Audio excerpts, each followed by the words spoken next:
Ooh. You're already. I'm in there I've typed it. already, You guys are but tweeting against do one too another. long. Is it up? Can anyone tell me if it's up? Is it working? Do we have liftoff? Boom. Do we have confirmation? That was 20 seconds. With 20-second tweet? You're getting pretty good at that whole tweeting thing. No, I retweeted Cantharion's tweet. I have like been trying to get into doing Twitter because I feel that It's weird. it's like an important thing. Like a lot of people use Twitter, but I really struggle with like hashtags and understanding like I feel like an old person when I'm saying this, but I struggle with like hashtags and understanding how to use hashtags and like what they do and where to use them. I feel like my father if I like saying that. Like I don't understand the computers. I use like Twitter's like the top right. It's like you just type in what you want to see. Like for instance, if I want to see pictures of Lyric, I'll type in Lyric, and then I'll hit live. I'll click live, and I'm gonna scroll through a bunch of pictures of people at TwitchCon meeting Lyric.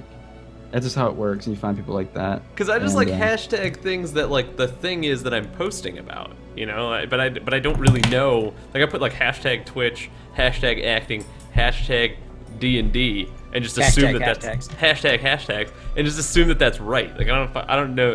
I don't know the rules to hashtagging. Hashtag only It's what works if people are it's searching trending. I also don't even know I don't know what a retweet is.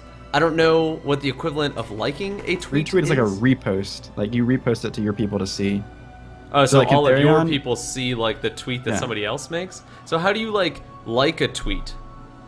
Favoriting it just means Yeah, there's like, a favorite. hey, I saw it and it was cool. Like, congratulations. Oh, I don't so know. it's really just like a like. Why don't Yeah, they use yeah. just the Yeah, I same don't think format? it Isn't even it owned shows by up the to anyone. It's owned by the same company. Why don't they just use the same format as Facebook? I don't know. But for instance, like Joe will like say, did Joe tweet? Yeah. No, it looks like he's in the process of tweeting. Yeah. So Joe will tweet, and then all of his viewers will Someday. see it. Someday All of his it'll be. followers will see it, right? And then if I retweet it, then it shows it to my followers as well, but it's coming from Joe. Okay. So then all your people are like, "Oh, this Joe guy must be cool They because follow him. he's tweeting, and I am retweeting him." It's a Yeah, chain I letter. tweeted it also, but I just recently got a D&D watching Twitter following me, so maybe we're getting on the D&D radar there. Who knows? Who knows? If there is a radar for D&D to get on, maybe we're getting on it. Yeah, most of my watchers over there are like Sims 3 and Art. So Oh God, Sims. Is our stream up right now? I have no idea. yeah, it was up Stream when is I live. just Yeah. tweeted. Stream is live. All right. Everybody's watching us chat, Oh my goodness. Well, but you I can ca- cut it from the highlights and I And by everything. like everyone, to- you mean, by everyone you mean Mrs. Cantharion. I like to start out my streams with a nice talk. Then I like to think of myself as like putting on a weekly talk show that just happens to have people who do intense combat with weird things. But yeah, so I like the pre-roll conversation. Also gives a chance for like anybody to like stumble in that might actually show back up. We don't have anything of what I would consider a regular anymore besides Chris's wife. So there's that. Mhm. There've been a few who've been pretty regular coming to visit us. Yeah, they kind You gotta of stay regular, you know. trickle in from time to time. Everyone And I've used been to hosting. love seeing Canth and Mrs. Canth as like mods, and they had like the same color and everything. Like it would match. It was just funny. Chris, you and your family are adorable. I can confirm they are Oh, adorable. thanks, guys. oh, jeez. Do what we can. I had so much fun hanging out with Mrs. Canth. Not so much with Cantharion, but In outside of Is she- our is she D&D. hot? Yeah, is Mrs. Canth hot, Joe? no comment. No comment. Okay. I can't talk so about she, another so man's she wife. is. Oh, Ms. Can't talk about another Kensington. man's wife. Mhm. Wait till Chris's internet craps out again. I'll give you all the details. Yeah, there you go. Reno, baby. Woo. So in D&D news outside of our Dungeons and Dragons campaign, my character died in my work campaign, which is unfortunate. So the DM designed a room that had two monsters in it, and the monsters passively like make you do a roll in order to not fall unconscious. And everyone in the party failed that roll, so our entire party fell unconscious. and I was playing a bard, and I was in the front because I wanted to like peek in the door and see if there was anything behind the door. And then the monsters opened the door and then just murdered me in one hit. So if you attack a character that's unconscious, it's an automatic crit, and so they crit me for like 75 damage, straight up killed me. And that was unfortunate. That was the end of my character. There's nothing more that I could do about that. What was your character? A bard? It was a bard. It was Roderick the Admirable. How pissed were you? I was pretty upset. Like I was like, it's fair. Like it's in the rules, I guess. Like I could have not failed that roll, but at the same time, I was like, that was intense to have that happen all at once. So are you re-rolling a new character with them? I actually took a character from our campaign and put that character into their campaign. So does anybody have a guess on which character I brought in there? I'm gonna go Shorty. with. Grisham, 100% Grisham. No. I'm going with the It's one of dumb. the NPCs. I'm gonna go with the dumb guy from the trio that you did. Okay, so we got one vote for Grisham, one vote for the dumb Dragonborn outside of the city. Wasn't Joseph, there another? the Heart of Tyr. Joseph the heart, or Jacob the heart of Tyr. Or Jacob, the Heart Landon- of Tyr. No, he Landon was to said 6. Shorty. Yeah, so Shorty. You gotta vote for Shorty. there. I was thinking the one who wasn't he also a Dragonborn who was inside the city guard. Oh, not Shorty, that- but Tiny, who was a member of the city guard. You Your talking about feet the one? look really red, Joe. Oh, that is gross. You look like you came out of Fallout. That is disgusting. You know why? It's because he doesn't wear shoes at TwitchCon. Yeah. Oh. Wait, are you one Oh of yeah, the that's how to mutants? pick up a disease. Are you a mutant Fallout boy? Maybe. Oh, he'd be green. We'll Definitely have to watch close to it. tomorrow. Oh, he'd be He green. looks. Have to You watch look tomorrow like night. you have some sort of hepatitis. Hey, everybody know the character Moira? I do not know that Oh character. yeah. From like 3. Fallout That's- 3. That's after my sister Mariah Brown, who looks exactly like her. Huh. Hey. We know people who work at Bethesda Games, apparently. I have no idea who it is because they probably have like some silly name like Snake or I don't know. Snake. Snail. But yeah, they immortalized my sister in a video game. Very I was nice. supposed to be for working on WoW videos, but they never did that. We power leveled this dude that was like a concept artist or something. Whatever. I forget it. I don't care that much. Did we figure out what character Rob is? No, I was actually just about to tell you, and then we went off on a tangent. One of you did get the correct answer. The correct answer was Shorty Ironhide. So I am playing. Boo this man. Boo this So man. congratulations to Landon. You win all of the imaginary points for the evening. Yes. Landon, you get 1 experience I'm point. going You get I'm going one to find experience that point. campaign. Give yourself inspiration for going answering the to, trivia question of the week. The D&D I'm gonna related find trivia your friend's question. campaign. I'm going to role play as my ranger, and I'm going to kill your character. And then you could have successfully have 2 characters die in that campaign. When I created Shorty and had you guys interact with Shorty, I really enjoyed Shorty at the time. So I wanted to play that sort of dwarf character again. I think I like that one a lot. But anyway, I think we'll go ahead and get started. Just in case anybody did come in, or in case you are watching this on the video, welcome to Dungeons & Dragons, where all of my real friends pretend to be my imaginary friends. My name is Captain Rob, also known as Robert Steinberg, coming to you live from Los Angeles, California. We go live on Tuesdays, sometimes on Saturdays. I keep trying to get us to play on a Saturday because I really want to drink coffee in the morning and play, but it hasn't happened quite yet. To the right of me, you will see my good buddy Chris, who plays our paladin Cantharion. Underneath Chris, we have Vincent, played by the wonderful Landon, also another good buddy of mine. Underneath him, we have Jillian sipping away at her coffee, the holy cleric of the group. To the left of Jillian, we have Grisham. No one has ever seen Grisham before. It's actually rumored that Grisham doesn't have a face. I'm sorry, that Kevin doesn't have a face because he's actually the person who plays Grisham. Above Kevin, we have a very good buddy of mine by the name of Joe, who looks like an atomic bomb just dropped inside his house. He's looking quite dashing inside his vault gear. And that is the whole lot. So, What happened last time, guys? What happened last week that is of note? Oh.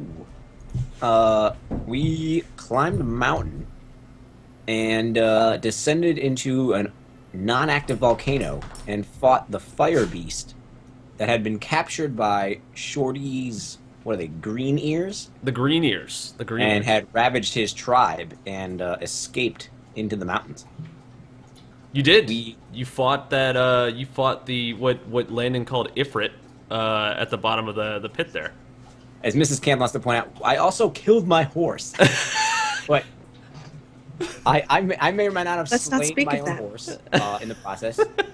Shadow may or may not have fallen down a mountain and now has a deathly fear of heights. We think we defeated the monster. When we did, it seemed to devolve into a ring that we now possess. Something. Seems Chris, like you're a- shaking your head. What do you got to say about that? Chris is normally the one who rambles off the lore and the stories. It seems like he's not approving of how you did it. No, that was great. I'm just like, that was quite the leap. Like, it devolved into the ring. I don't know what to say. Like, it transformed into a ring. We don't know what this ring is. It died, and then we have a ring that we think Ring was in can the ashes. summon. We think we can summon this fire beast. We don't know. We're taking it somewhere. And Isengard. Keeping it Vincent away wants from- to wear the ring. We got to keep it away from him, definitely. Mm-hmm. Who has the ring right now? Cantherion, I believe. I does. Oh, of course. We also Because discovered that as soon as he Vincent. went to, like, I saw the my precious look in Vincent's eyes. So it was just like, okay, all right, we're good. We buddy. also Cantherion. discovered he has Boromir. no control of his wild magic and might hit us all with magic missiles or grease or That's who knows, right. fluffy bunnies next time. Vincent turned himself and everything within a 10-foot radius of him into grease, which was an interesting thing to have at a campfire. Mm-hmm.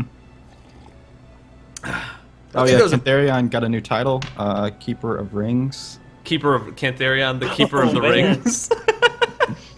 Keeper of Rings. What was the term you wanted to use? Because you already have Slayer of Dragons. Now it's Yeah, it's Tamer of Wild Beasts or Something foe with of fiends. fiends. Foe Foe of fiends, yes. B5 Very phone nice. fiends. That was great. It was a very good session last time. So, in case you didn't get a chance to watch it, you can always scroll down to the very bottom here. Again, you might not be watching this channel at all right now, but if you go down to the bottom of my channel, there is actually an attachment to my YouTube channel, where you can check out a whole bunch of other cool stuff that I do on YouTube, as well as every episode prior to this episode, starting at episode 3, because I don't know how to use Twitch, and I didn't record the first 2 episodes. It doesn't matter though, because we didn't have the whole group together prior to episode 3. Everything up to that point was sort of like a training session. So now we're going to start episode 8, which I've entitled "It Stinks in Here." So, Quick question before we start. quick question before we start. How's my mic volume? Can you guys hear me, or am I low or high or what? Actually, I think it sounds quite nice. I only have one. So high. I only have one Oh, earphone in though. It sounds good to me. I just All right. remembered something extremely important. What was extremely important? So being the new D&D player that I am, you know how we've been awarded experience this whole entire time? Yeah. Oh, you still haven't leveled up. Yeah. Yeah, I knew. Is there like you just were like a quick, like someone can just type it to me and you guys can just not include me in like the beginning and I can just do it real fast? I knew when you were like, I only have 10 hit points. I'm like, there's no way you're level 6 with only 10 hit points. Wow, dude. Yeah, I haven't leveled at all. I don't know what I to do. think You you could level probably one? level up pretty quick. And wherever Art- we started with. He's level I think 3. we started on level 3. Yeah. With 10 hit points? Yeah, you guys can just act like I'm sleeping or something for a second. He I may can have just- had like the worst rolls ever. And he's a mage. If you're using that character sheet that we got, which by the way, the character sheet that Landon is using is from a guy named Madbeard. If you go and Google Madbeard character sheet, he has some really, really cool character sheets where you can put in and it actually calculates everything in there for you. If I'm not mistaken, that's the one that Landon's using right now. If you Yeah. open that up and put the amount of experience that you have in there, I think it auto levels you up. You still get to pick anything that like it gave you a chance to like pick something different, but I believe it will auto level you. And you will get Just- more hit points. You get more hit points at every level, which might be important. Yeah, I've been typing in experience points, but I don't think this is how I'm supposed to be doing it. So Yeah, I maybe think it's we're all good fifth to level. always put him in a circle of protection, just like as soon as anything starts. The You're in a circle of circle. protection was a good Stay. idea. Definitely a good idea if he only has 10 hit points. Well, damn. Well, damn. Because if I fail my spare the dying or anything like that, well, then you're screwed. All right, here. I know what I'll do. Here. There's my character sheet. It has the thing. Yeah, it has the things on there. If you just want to like click it or something, and someone wants to help me, he can get the show on the road. Like that's what I'm looking at, so I don't have to like really talk too much. I'm wondering if I can Rob, pull Rob could give permissions on your character sheet to somebody else too. on your character sheet right here. I can give anybody permissions. I will. Well, I don't have the one on the Roll20. I've been using the one that we originally started Can be with. edited by Grisham. Can be edited by Kintharion. Save Oh, changes. so you've been just rolling by typing it into chat. Mm-hmm. I mean, Yeah. Well, the hard way. rolling the hard way. Yeah, we could probably get your stats up real quick. We'll just have to pick your spells probably after. If you just want to look in the spell section and just kind of see like what spells you think you'd want to have. That's fine. I just sent it in Skype. I sent the file. Like if someone wants to like, you can even like just update it and like send it back. I don't know how to like do it, and I can just see the changes in front of me. I don't know how to play Dungeons and Dragons. Yeah, I don't know. Like this is like the first time. Like I can see. Yeah, the I have changes. Kevin to help me, so I would be completely lost as well. I'd be like reading the book and going, It can be a okay. confusing game. It can definitely be a difficult thing to pick up. Yeah. So the nice thing is, I don't have to worry about any of those character sheets. I just make up characters as they come along. But for the sake of the Or show, you steal our character sheets and pit us against ourselves. That only happened one time, so far.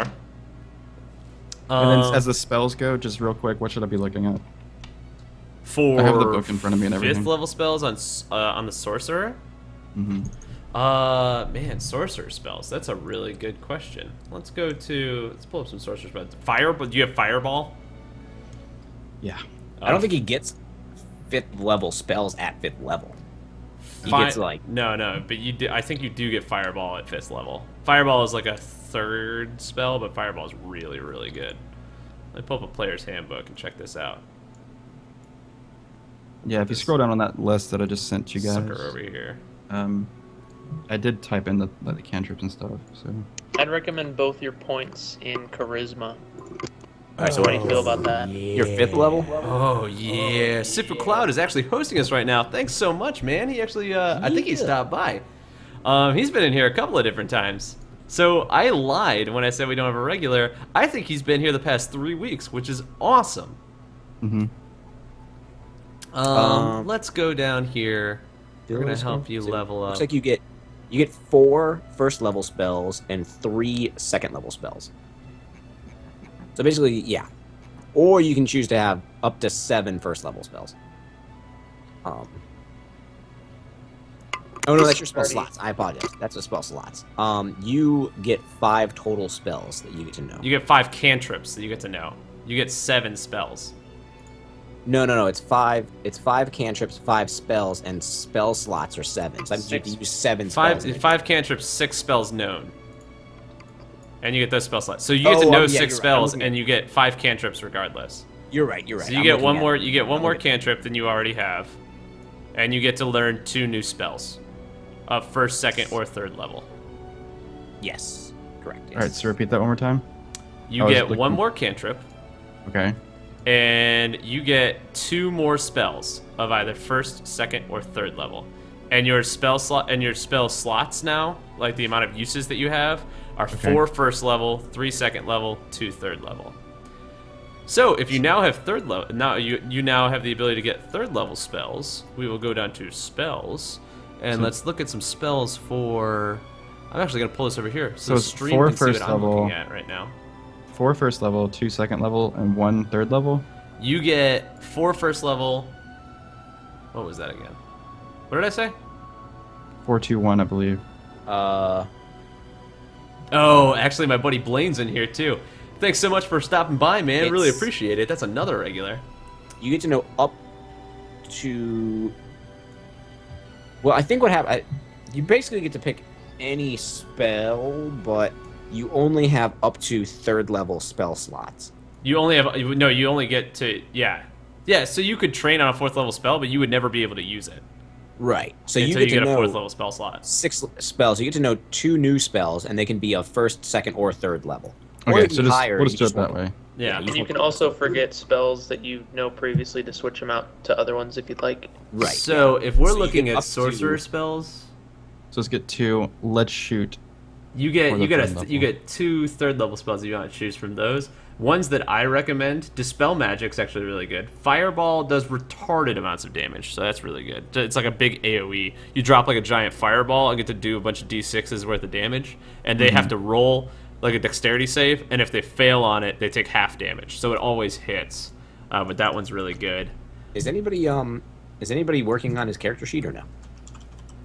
I'm editing it right now. Lightning Bolt sounds cool. I've never Is there a seen that list before. that you guys are getting this off of? I'm just It's looking just in the the- book. Yeah, you just go to the spells in the book, and they. Okay. I'm sorry to be complicated. No, it's all good. Alright, we are good. Okay, everything's good now. So I just need to get. I'm probably going to shoot for 2 3rd levels. And how does the 3rd levels act? Like the other ones, like you just get 3 charges or whatever? It's the same way. So you only have 2 charges in 3rd level. So you can get as many 3rd level spells as you want, but you can only use 2 before you take a long rest. Okay. You know? So like if you got Fireball, you could only do it 2 times. If you got Fireball and Fear, you could do each of those 1 time, you could do one of those 2 times, but you can't do it more than 2 times until you take a long rest. Okay. I guess I can look up.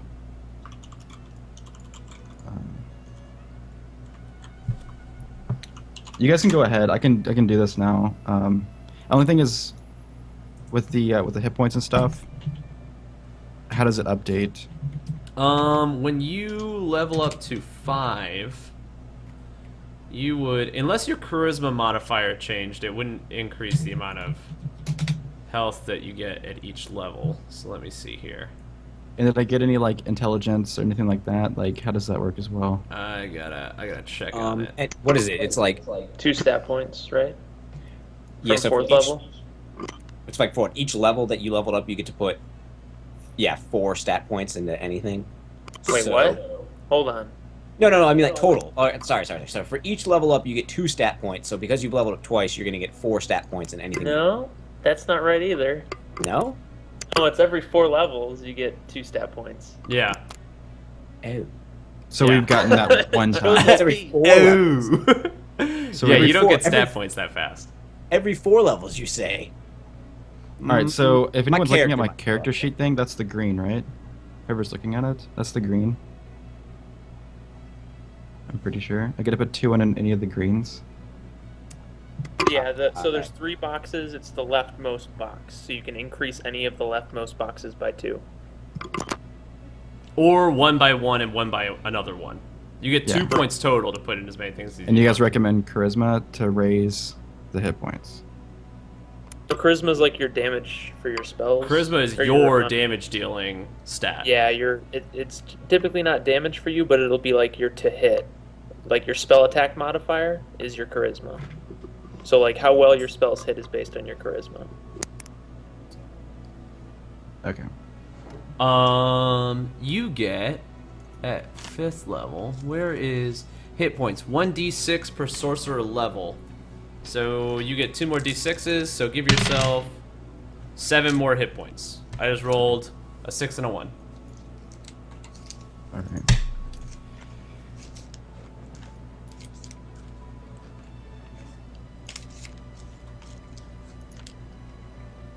And then your hit points are 1d6 plus your Constitution modifier, or 6 plus your Constitution modifier. You already put that in there. So we're sure that it only goes up one. You only put stats in once every 4 levels. Yeah.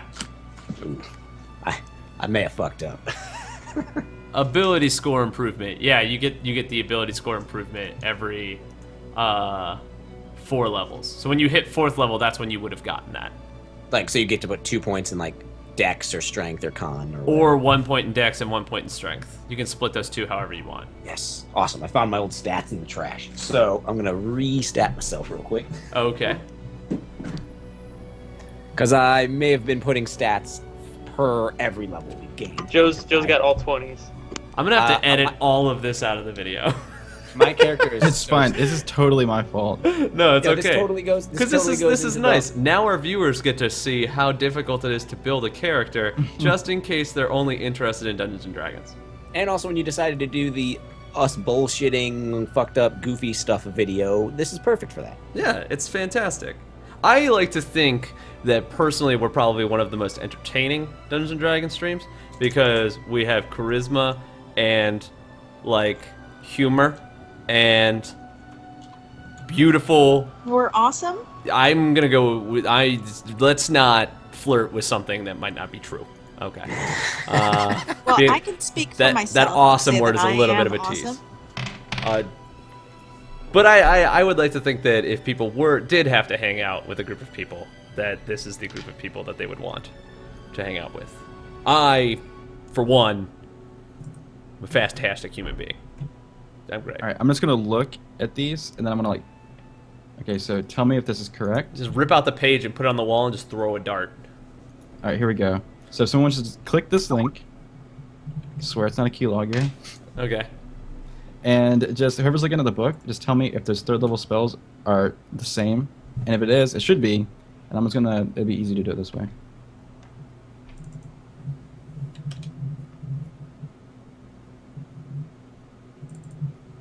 I hope it is.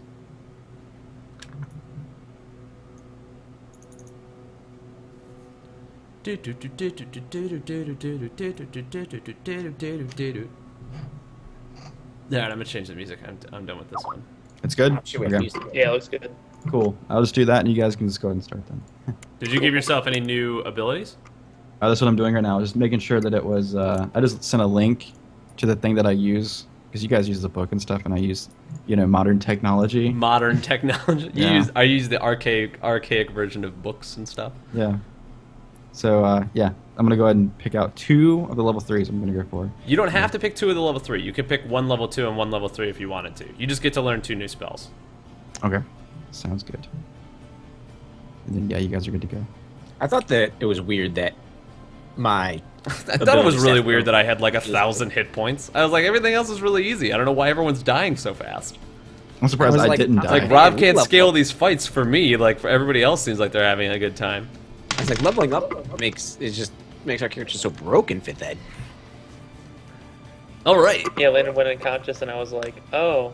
Did he get hit? Did he get hit before this? He did get hit a couple of times though. I like to spread the. So his character was underleveled, mine was overleveled. It balanced itself out. Balance Yeah, it out. balance Good thing I didn't itself out. die though. That was good. Yeah. We good now. All right. So let's actually get this show on the road.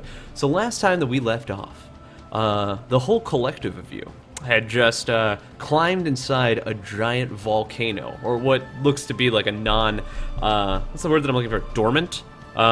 That doesn't seem right. A non-dormant, Non-active. a non-active volcano. You climbed inside a non-active volcano, had battle with some strange beast that you couldn't really understand what it was. You found a ring inside of a pile of ashes, and then proceeded to climb out of the volcano where you found your horses. Before you learned that you had loss in your future, and little did you know that the loss in your future was actually Venator slaughtering his own horse. So now, down to only 5 steeds, one of which is a amazing light astral steed. You decide to make camp at the bottom of this mountain. You all sort of had your times together and your sort of communications, but now the next day has come. The sun rises over the mountain pass, and you can You didn't see. set up like any kind of watch for the night before. I don't know. Did you? Joe, why you gotta do that? Why you gotta do that, Joe? What? He was Sorry, I like to cruising roll. right in. It was all Sorry. grooving. Sorry, I like to roleplay. Damn. Man. Did you set up a watch the night before? Sure. Okay. Who was on watch? I was first watch. Okay. Who's second watch? Me, I was second watch. Grisham was second I'll watch. be Who's third. third watch? All right, I'll be Jillian. Did third. I have enough carbs last night as well? I'd like to know if I had proper calories and nutritional values in my meal while we camped? You had the last of your proper calories and nutrition in your meal, unless you ate some of the. Did you eat any of the Nope. the fish or not the fish? Did you have the fish? Horse. The horse, the I overcooked did not eat horse. the horse. I good had, stuff. I have I did not eat the horse. Venator had the horse. I have horse Um, meat for days. And Vincent had horse as well, I believe. Vincent also had the horse. Okay. Meat of choice, yeah. Oh, all right. You ate the horse in front of Glitter? The horror. No, I had like a like that. Blinders. You Yeah, had, blinders you had on. blinders on glitter while you consumed another horse. This is like some fucking Donner Party shit going on right here. That is terrifying. Who had fourth watch? I had fourth watch. And who had fifth watch? I'll take whatever's the least dangerous because I'm busy. Well, that happens to be all the watches because nothing fucking happened. Because I Wait. didn't plan on anything to happen. Because Wait. I just wanted to go into the story and start the Wait. adventure. But Wait. but no bears, anything. Wait. During my watch, I want to attempt to steal the ring off of Cantharion. Oh. Oh. Oh. It's like in my pocket. But none of us know this. Always Oh, ulterior like- motives. Always ulterior motives. I've Well, been planning then. this for a week now. The plot has just thickened. Yeah, we're gonna go ahead and do that. If that's what you guys want to do. Cantharion, I I need don't. you to make a perception check. Never And see things or hear things. This is a problem. Oh, there's always a first time for everything. Venator, I need you to make a stealth check and a sleight of hand check. Because not only do you have to not be seen, you also have to find a way to get this out of his pocket without him knowing. We don't all get to roll? we all Um, sleeping? actually, who would have been awake? Actually, yeah, everyone roll perception because we're gonna see if anybody woke up and saw him do this. Damn. Because I was after Cantharion, so I don't know if I would have been sleeping or not. You And might so- still wake up though. We only get 2 stat points every 4th level, right? Yes, Okay. but those stat points do not go in these. Do not go in these stats. These stats are Right. still based I'm off of sleeping your hard. ability modifiers. So I need to make a stealth check, correct? You need to make a stealth check. Oh yeah, you stealthy were as very fuck. stealthy, so it's going to be very difficult for someone do I to. get advantage because I just had the previous watch, so I might not be all the way asleep yet? I'm going to say no. We're going to make Aw. this interesting. And it doesn't matter because a 19's less than a 20. Yeah. So- The last one to go would be Vincent. I needed a 20. Vincent, did you wake up to see this happen? I can't hear a word you're saying, bud. Or I don't know who you're. You guys are talking rolling 20s. I'm sorry, right? to. Yeah. Yeah, 1d20. You got an 18. Add your. What's your perception? Do you have Wisdom. any It's bonuses wisdom to your level. perception? To wisdom. Oh god, so busy right now. Probably because yeah. What is it? 1. 1? 19. Wow. Humanity. Wow. Oh, I'm God. gonna I say that gotta- you don't wake up. You don't wake up. Everyone was asleep, and Venator was trying to pull this stuff off. So Venator, let's see if you actually take that ring out of his pocket. You still need to make a good sleight of hand check, or you might Okay. wake him. Can I get another perception? Or no? Absolutely not. That's not how this works. You were Are sleeping, you son. going to Well, no, I replace figured it it with would be another like- ring or something, or like a rock? I didn't think that far ahead. Yeah, I would imagine that you don't because you've made this decision to try and steal the ring without. This is so interesting, guys. And a Well, I figured- okay, 19. Here's how I want to argue it. So the first. Now he's the like, first no, roll, no, no, right? no, no. It's my ring. You can't have this. It's like the did I hear him come over? And of course I didn't because I was still asleep. But now he's trying to touch my person, like he's trying to get in my business. Yeah, I can see that, but that's up to Rob. Come on. All right, I'll give you I'm one still not more gonna- perception Look, to. we both know I'm not gonna beat this roll. All right, but I we'll just get, wanna- then we'll, then I we'll have go ahead and a give it a broad shot. theory. I'm waiting for the I nat. have- I'm waiting I for him have to a- roll this nat 20 right here. Oh, okay. Ooh. You actually rolled a nat 20, so you woke up whenever It's he's. not a natural 20. That actually It's 20 plus wisdom, or it's 18. yeah. 18. 18. Well, a 20 is still higher than a 19. So Well, yeah. as he puts his hand in your pocket to take out that ring, He gets the ring because that's a pretty high roll, but you definitely wake up and see that he took the ring from you. And I just like I'm like half awake, like so I like spin around and like reach for my sword and like point it up to him.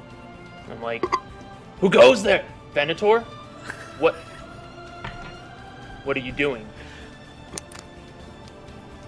Why, I was just examining this magic ring that we picked up yesterday in the dormant volcano that we were exploring. And I still have my sword out, but I like lower my sword arm, so it's like close to me, and I'm like, "Have you found anything new about it?" I don't know. Let me try it on and see. And I put the ring on. Okay. When you put the ring on, the ring feels warm, and you can feel like a sense of power inside your hand.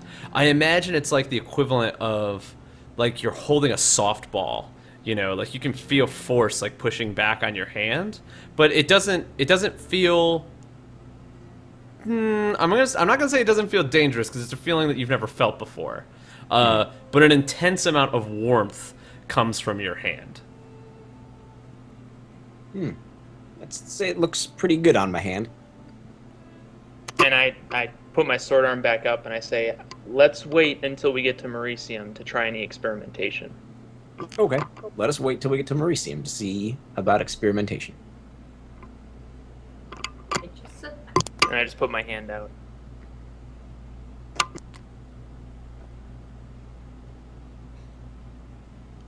I examine the ring. Examine his sword. I'm very patient. He puts the ring on his middle finger. Yeah. I kind of just flick the ring back at him and walk away. And you snag it in the air. I Back liked in the that. pocket, bag of sleep. Oh man, I am so happy that you did that because I really loved that moment. That's great. That's really fucking good. So after that happened, with the rest of you not waking and finding this whole debacle that went on, you awake to the sun. Actually, Vincent, you did not awake. You were awake the whole time, but you notice that people start to wake as the sun creeps over the mountaintop. You can see the tendrils of light creeping closer towards you as the sun goes higher, lighting up the entirety of the field. The field is still kissed with dew, but other than that, it seems like a peaceful day. Slightly cooler in the morning, but you can tell by the lack of clouds inside the sky that it's going to be a warm day. And you've also noticed that you don't exactly know where to go. You could venture back through the swamp, but outside of that, you've traveled so far, and were so steadfast to get here and follow this journey that you forgot to bring a map, if I'm not mistaken. I mean, if I had a map, it's gone. If you did have a map, it's gone, like most of the rest of your shit back there in that swamp. I believe Grisham and Cantharian talked about where to go last session at the end. Yeah, I mean, we and we were going to try to find the road.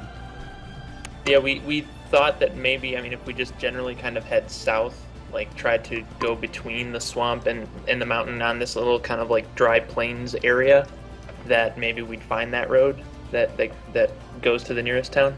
You look at me with the questioning face as if that's not what you get to tell me what you want to do. I'm going to tell you what happened. I believe it was northwest we were going to head, not south. Oh. I have a quick question. One very quick question. Yes. So, actually two maybe, but so if I unlearn something, how do I replace it? When you unlearn it, you can replace it with anything. With, like, say, unlearn first level or cantrip, I can replace it with level Anything. 2 and 3s. You get 5 cantrips. You can have any 5 cantrips, and when you level up, you can get rid of as many as you want to and replace them with other cantrips. Or like so I you can have, completely redo my spells. yeah, you can completely revamp your spells every time you level You can't. Can he trade a like a leveled spell for a cantrip though? I You don't think he can do that. Cannot do that. You cannot do that. Okay, Yeah, so just- I can just like a replace first my or third, 4 cantrips with something. Yeah, Okay. you actually Five know cantrips. 5 cantrips now, I think. Okay, and Yeah, cantrips. So Landon, only cantrips with other cantrips, but leveled spells. Like you can drop a first level spell and then decide to pick up a 9th level spell if you wanted to. It's. Okay. But yeah, cantrips are like totally separate. And every time you level up, you get to do that. It's like respecing your character in World of Warcraft. Every time, but every time you level up, you get to respec everything. Last thing. So the spells, the first, second, and third, right? Like I get 2. Like that wasn't really that clear for me. Like So each day after each rest or whatever. So you have what are called spell slots. We're gonna go through. Right, this is gonna be great. This is for our friends who have not played 5th edition before. I'm gonna go ahead and pull up the book, and I'm actually gonna put it in the stream so that all of our friends can watch as I'm showing this. So in 5th edition, unlike some of the other editions, you have what are called spell slots. You know a certain number of spells, and you can use spells based off of the number of uses that you have in those spell slots. This is for sorcerers, and bards also do this. I believe wizards have to prepare their spells. But luckily you have a little bit of an easier class. You don't have to do that for yourself. If I can get down here to sorcerer. Here we go.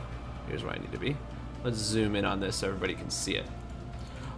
So, because you are 5th level, you get 5 cantrips. So that's 5 spells that you can use at will. Oops, I'm blocking everybody's face there. That's 5 spells that you can use at will whenever you want to, as many times. You could cast those spells 100 times in a day. You have 6 spells that you know. So you can learn 6 spells. Of those spells, you can use 4 first levels. You can use a first level spell 4 times. You can use a second level spell 3 times. And you can use a 3rd level spell 2 times. It doesn't matter what spell or what combination of spells, but you get 4 first level uses, 3 second level uses, and 2 3rd level uses. So if you chose to learn a 5th level spell, you could not use it because you don't have any uses. Does that make sense? Okay, yeah. Imagine like spell slots are, okay, you remember playing Pokemon? Imagine spell slots are PP in Pokemon. So whenever you used an ability, if you had 10 out of 10 times that you could use that attack before you healed at a Pokemon Center, that's how many times you get to use that attack before you quote unquote rest.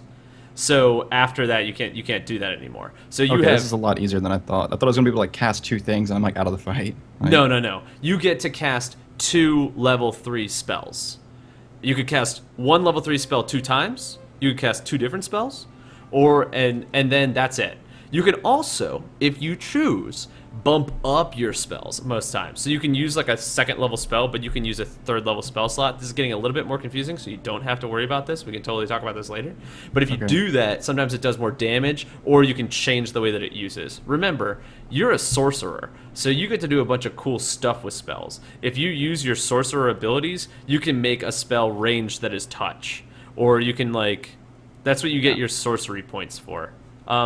I'll have to. We'll read over. In the heat of the battle, I'll mention a small bit, but yeah. But sounds like you I'm might just trying to make everything work properly. So if I cast a 3rd level, right? If I cast both my 3rd levels, right? I'm now free to cast the first levels 4 times, or did I use up my? No. You still have. You don't have to use them in any order. So you could use 2 first levels, and then use a 3rd level, and then use 2 more first levels. But after you've used up 4 first levels, you can't do first levels anymore. All right, that's all I wanted to know. I'm good now. Yeah, you can cast a lower level spell from a higher level spell slot though. So you could cast a first level Sometimes spell. it has bonus effects when you do that. Yes. And if it says creature, can I use it on one of you guys by any chance? No. Yes. If it says creature, then you can only do it on a creature.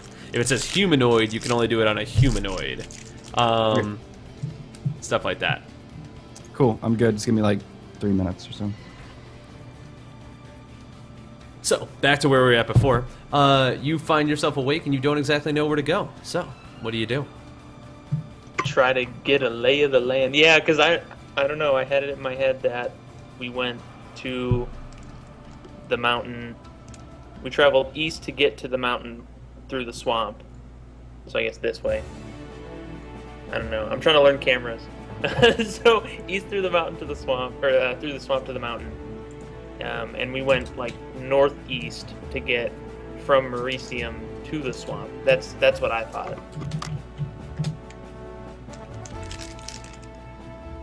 Is this the Wind Waker soundtrack? This is. I feel like exactly- Cantharion has a better sense of what happened than what Chris does. So maybe you could help me out, Rob.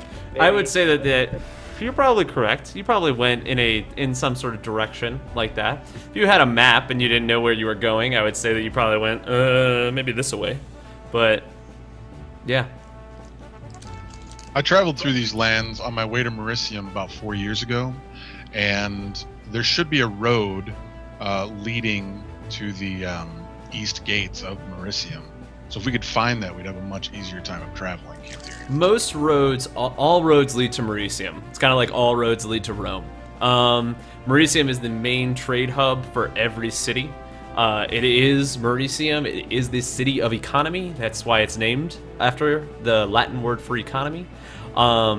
So most of the time, if you find a road and have any idea which direction Mericium is in, you would probably end up there if you kept following that road. So long as we do not end up in those wet lands again. It was awful. The smell of it. It was just No, it's rotting. not. And I say, and the loss of supplies was also difficult. We should try to find this road, and I try to like look towards the south and see if I can see anything except a bunch of dirt and dust.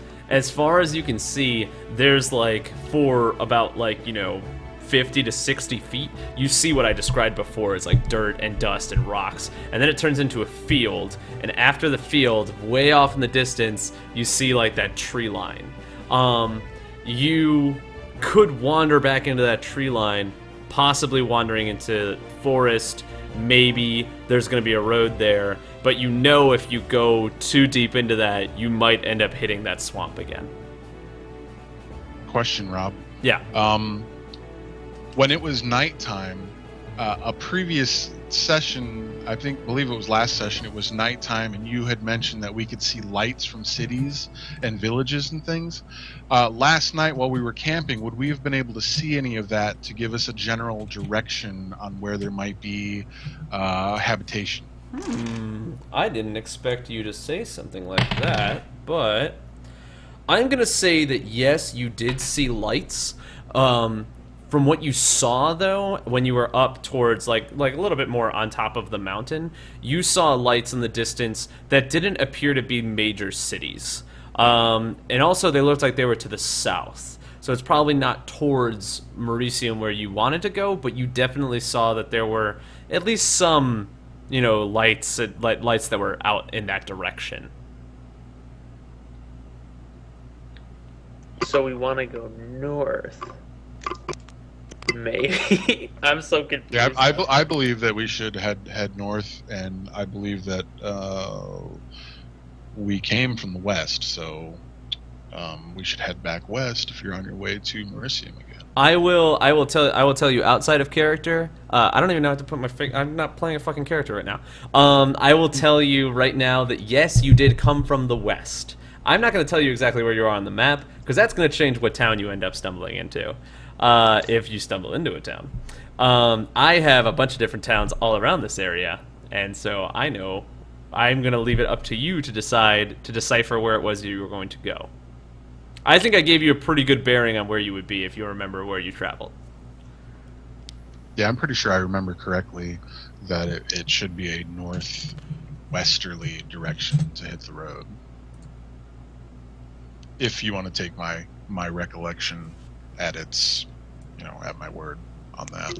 I like stare off into the distance to the south, and then I like turn around and I just look at the north, and I look at Grisham and I say, "Seems as fine a direction as any," and I just start walking off that way. Well, we do know that we walked towards the mountain right here, so if we walk away from the mountain, we're probably headed in the general right direction, correct? I mean, that's a given. But we did circle around the mountain a little bit. I kind too, of hear remember that, and I slightly correct my course, so it's like more northwest, and keep walking. Okay. Okay. So does everybody follow up? Are you guys gonna mount up? Are you gonna walk let's the whole mount way? up. I just walked the whole way. I feel like Strider like comes and like nudges me, and I'm like, oh yeah, okay, and then I hop on. Let's do this. So Cantharion mounts his horse. He starts going off. Are the rest of you going with him, or what is everybody else doing here? I'm mounting up, grabbing my gear, and I'm going to keep it a lookout while we ride, Rob, for any type of small game or anything that I can try to slaughter for my own nourishment. That is probably a good idea. You guys notice if you do looking. Actually, I'm not gonna say anything. I'm not gonna say anything. But at we all. already know we're out of stuff. We were gonna use Shadow's magic meals to keep us going. Ah, that's right. That's right. We already had this conversation. So as you awake, you also notice that Yeah, your it'll be enough stomachs for are another 24 hours. rumbling heavily. I imagine it's like 6 kittens are inside your stomach and purring constantly. You feel weak, and at times hunger pains attack you. It's something that some of you may have never noticed, may have never seen before, but it is definitely something that you're feeling. But we ate. I thought we ate that meal last night, the magic meal. It's tasteless, but it's like full nourishment or whatever. So I would say that when you wake the next morning, you're probably feeling hungry again, but it's not like you're going to die of hunger. It's just it's frustrating.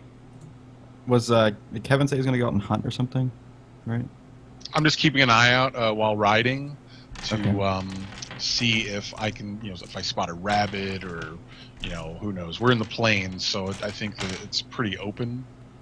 Do you have a crossbow or something with you by any chance? I do not have any ranged weapons, so Okay. if Does I see anybody? something, I am going to be like, "Hey, look, a rabbit! Somebody kill it!" Okay. And then Vincent's Something- going to something turn about it into that. a fireball. Mm-hmm. Exactly. you guys- you can kill it and roast it at the same time if you'd like. Would you like me to create some more food? I know it's not the best, but it'll sustain us, at least until we find somewhere you can hunt. where My we can stomach I shop. would say I would say that would be fine once we make camp again, but I don't want to stop now. I think we'll all survive until the next rest. We may even find a town where we can stop at a tavern or an inn for the evening if we hit the road soon enough. I agree. All right. So And you guys all mount up and you head northwest from the mountain.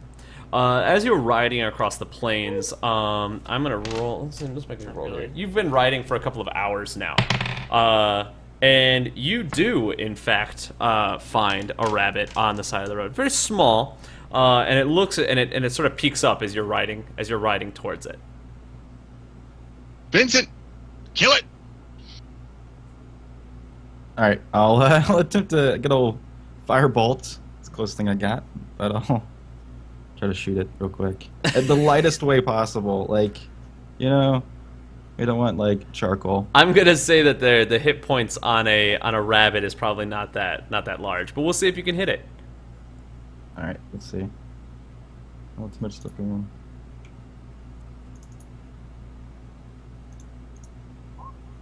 Oh, okay. That is gonna be a no. So as the rabbit looks up at you, you yell back to Vincent. As you yell, the rabbit gets startled and gets up on its hind legs, and with a snap of his fingers, Vincent sends a firebolt. I imagine it's like a spark that comes out of his hand.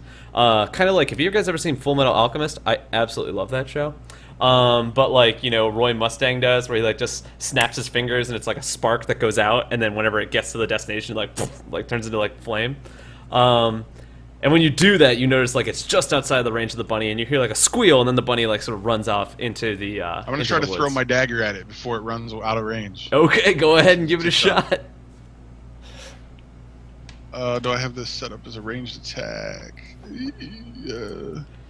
Your stomach growls as you're doing it, your mouth is salivating as you're imagining what that rabbit would taste like. Oh, I'm going to say a 14 is not going to hit. The rabbit is very dexterous. It just barely misses, though. As you throw it, you can see it like, if they slow-moed it down with like a phantom camera, as the blade's flying through the air, it's like, and it like cuts the little hairs on the back of his little cottontail as it flies, and then it speeds back up and slams into the tree. But the rabbit runs off and is nowhere to be seen. I'm gonna go retrieve my dagger with a sad look on my face.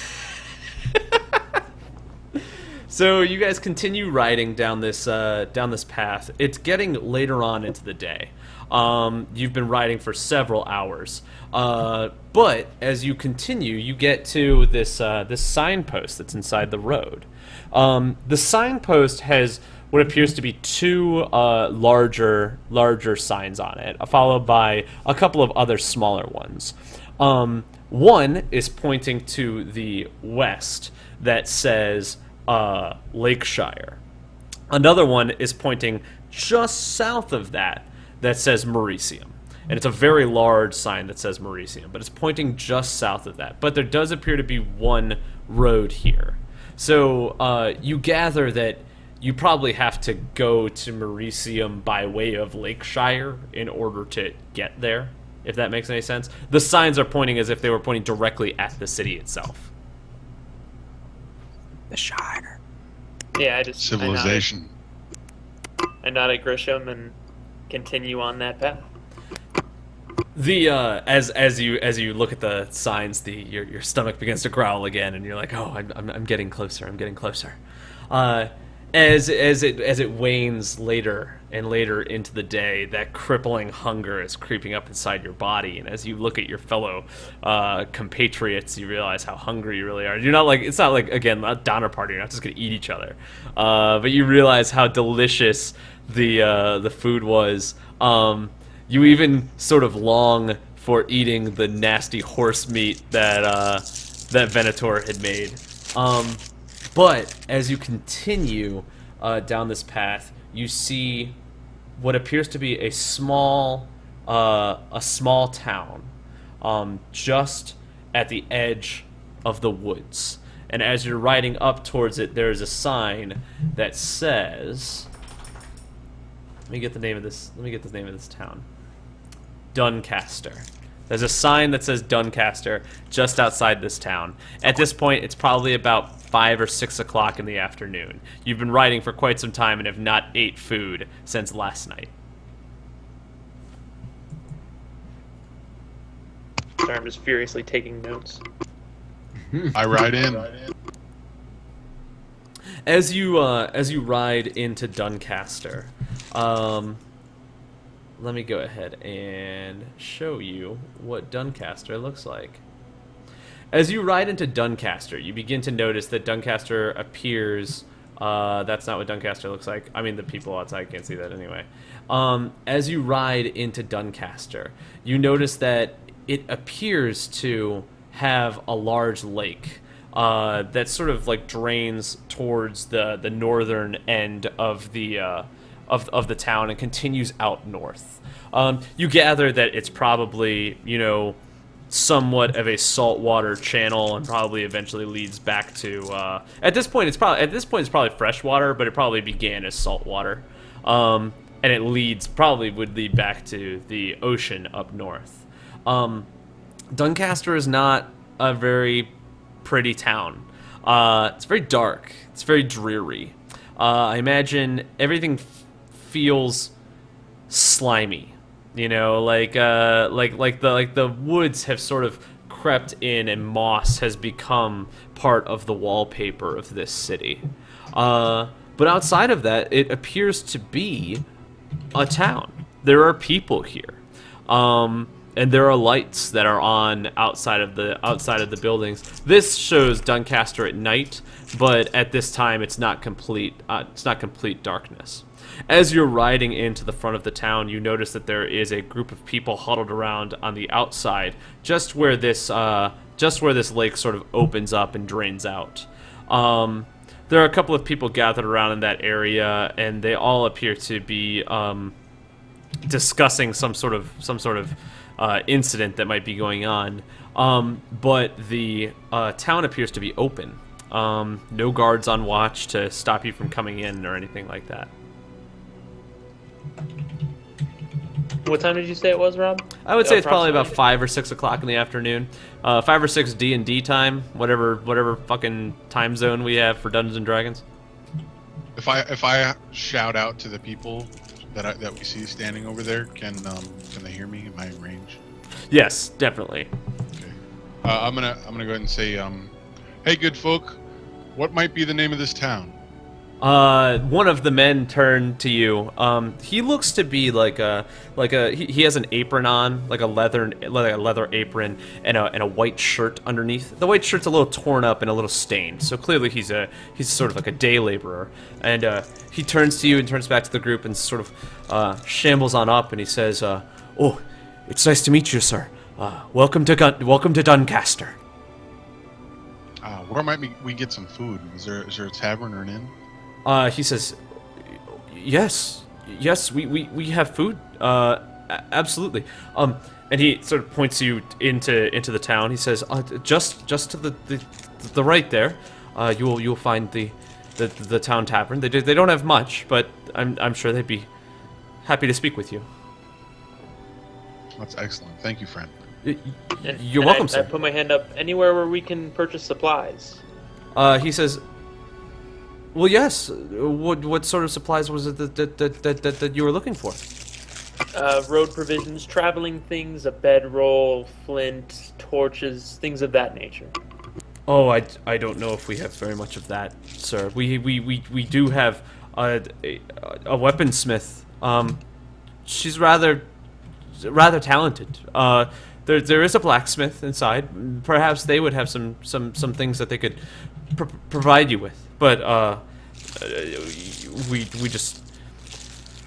we're not as well stocked as we once were. Not with, well, you know. I don't know. We're new here. We haven't been this way. What's happening? He sort of gives you like a strange look. He says, "Well, you're new here, but where did you come from?" We were in swamplands and mountains to the northeast for the last few days. He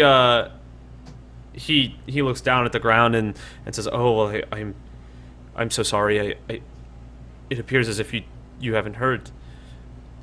Merisium has called their banners. War is upon our lands." What? Who is Merisium going to war with? Well, I believe it is Maricor. And when Merisium raises its banners, all those able to fight are to come and assist. And so only those of us who... And he sort of like points down, and now is when you notice that this man, he doesn't have a leg. Like there's like a wooden like peg that he's standing on. For the most part, like this thing that the apron that he has like hung down low enough that you wouldn't have noticed it. And he says, "The rest of us, well, if you're not fit to fight, then you stay to protect the rest." I'd say protection is a noble deed, good sir, and we appreciate your information and your help. And I reach into my gold pouch and grab like 10 gold coins and just hand it to Wait, him. who are and they? say, Who are they going to war against? Maricor. Yeah, he said Maricor. Oh, sorry, the two M's, Merisium, Maricor. I didn't. Sorry, I should not have Oh, named those two cities with M's. I am like so bad at using the same letters for people. Maricor, Merisium, Mance. Yeah, I need to change his name at some point. Give him, You like, a were cool having nickname. quite the spell that day. Yeah, I was. That day I was. And which direction Yeah, is the smithy?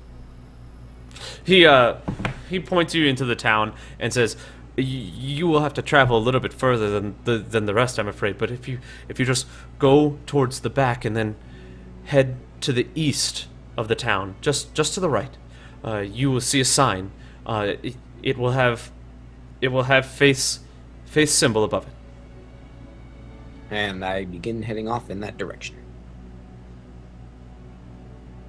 But yeah, I hand him those gold coins and I put my hand on his shoulder and I say, I don't know how much assistance this can be in times like these, but please use them to help you safeguard the town. And thanks for your help. He takes the gold pieces and thanks you, and as you're sort of like riding off, he stops you for 1 second and says,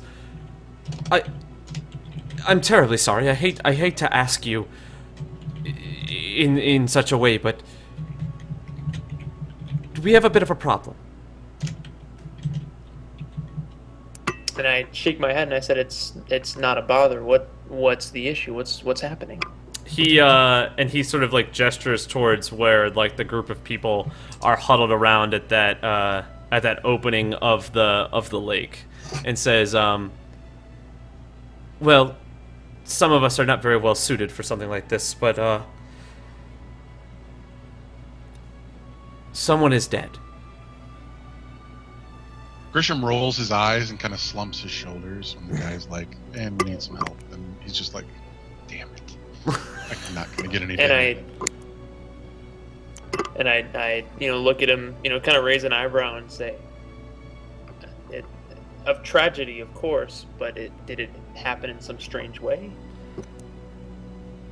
I would say so, yes. I fear there might be someone in this town who means to harm us. Do we... And by us, you mean who? Yeah, I nervously look around and I say, is there a known threat? Is this something hidden? What is it? He's... The way that he says it is almost like, he doesn't know. He doesn't know why someone would kill another individual in this town. It's a very small town. But nonetheless, they do have a body. Well, I'll just kind of nod at him and say, we'll definitely take a look at this and see if we can't glean anything off of it. In the meantime, feel free to lead us there, and perhaps you can be of help in this investigation. He laughs a bit. I'm afraid I would be of no assistance, but I would be happy to show you. If you're willing to help, I'm sure I can speak with some of our townsfolk and get the equipment that you desire free of charge. It's more than kind. Please lead the way. He leads you over to this group of people. I'm assuming that Cantharion goes, but is anybody else going with, or is anybody else going in a different direction? I am going with Cantharion. Begrudgingly. I'm already off. I whispered to Cantharion, nice job. You didn't scare this one to death. I'm on my way to the I chuckle at that. And I just I whisper back, "Tyr works in mysterious ways." Vincent, what are you doing? I'm gonna direct my attention now to Cantharion, and I'll follow him. Okay. I'm done with my spells. Yeah. And oh, we got a follower, Giga241. Thanks so much for giving us a follow, man. Appreciate that. Man or woman, I don't know at this point. That's very difficult. I'm going to assume that you can be whatever you want to be. Shadow, where are you gonna go? I'm sorry, I was chatting. Where are we going? We found a dead person. And Cantharion's going to the dead person. And Venator's going to the weaponsmith. In Venator's defense, he didn't know there was a dead person when he left. Yeah. So. Yeah. I'm gonna go with Cantharion to the dead person. Okay. Venator gets no defense. So as Venator is continuing off into the town, you notice that the whole group is sort of going in the other direction. At this point, I will give you a chance to follow the group, or you can go off. It's up to you, man. Venator? Giuseppe? What? I'm sorry. You notice that everyone sort of goes off in another direction. They're going towards that body. If you want to keep going into town, you can keep going into town, or if you want to notice them. Into town. Okay, So you continue into the town. For everybody else, as you go up towards this area that has all these people, the people sort of start to part their ways, noticing your horses, and they sort of notice your armor and the wares that you have about you, the swords and the knives and you know, all the ornate robes and things. And they're a bit taken aback. These are clearly like middle class folk. There are a couple of them who look like they might make a little bit more money by trade, but most of them appear to be lowly folk. Laying on the ground in front of them is a man who's wearing a very, very nice shirt. It's like a deep purple with like gold inlay. He appears to be laying face down. On the top of his head, he's balding a bit, but he has long white hair and sort of like a beard that's trimmed close to his face, but also appears to be just as white as his hair. And he's laying on the ground as the water from the lake like sort of like seeps into his clothing. He appears to be stabbed in the back 17 times. Do I Stabbed in the back recognize of what? That would take a closer investigation of the body in order for you to figure out. At surface level, you notice that he's been stabbed in the back about 17 times. Okay, so stabbed, not punctured. So it could Yeah, like probably a joke sword, knife. weapon. Like stabbed by presumably like a sharp, like not punctured. Yeah, Something not like a pointy. needle. Yeah, No, somebody by stabbed him with a punctured, I pointy meant- end. No, by punctured I meant like he wasn't torn apart by like talons or stabbed with claws. No, he was literally stabbed. Yeah. Got it. That's what I was trying to clarify. Do I recognize the robes or anything? Like, does any of the clothing look familiar at all? Like anyone who would have a group in Marisium or anything? Upon looking at the robes, you see that they are of a very fine quality. But the robes themselves, you wouldn't recognize. As you sort of look around at this town, you realize that probably somebody did not craft these robes here. They must have been imported from someplace else. These don't look. I mean, he looks out of place compared to everything else here. All right. Well, Grisham continues to look at the body. I'll kind of turn. That crowd is still kind of gathered around, like a small group of people's kind of crowded around this. Yes. So I'll kind of turn. Like I want to face the majority of them to kind of address them all. And I say, good people, I am Cantharion, Might of Tyr, Savior Farendale, Dragon Slayer, and Foe of Fiends. I come to seek vengeance and justice for whatever has been perpetrated here, motioning down the body. If anyone has had any contact or dealings with this person, we would appreciate any information you may have. So please step forward in an orderly line, and I will be glad to help your town find its peace. As you sort of go on with your titles, an older gentleman comes up. He looks like he's probably it's not the first time that he has seen battle, but he's definitely an older gentleman. Like I'm thinking like 65 or 70 years old. And he walks up. He sort of like appears from the back of the crowd, and he says, "Well, it's a mighty long list you have there, son." And I just kind of nod at him and good sir, what is your name? He nods back at you, and he says, "Well, you can call me Reichert. I'm trying to think of, like, he's not like a town sheriff, but like he's like, not like a police The officer. man with the biggest stick. Yeah. So yeah, he's like the man with the biggest stick in the town. He doesn't look like he's dangerous. In fact, when you size him up, you're like, I could totally take this guy. But when you see him, you realize like, oh, maybe he's the guy with like the maybe he's the guy with that, like, you know, is there guarding the town while all the rest of the folk were called to war. So he just happens to be old enough that he's not going to war, but he also is probably like the one who would be in charge here. Reichert looks to you as he has a sword at his waist, but it almost looks like the sword would be too heavy for him to pick up. He looks tired, like old and tired.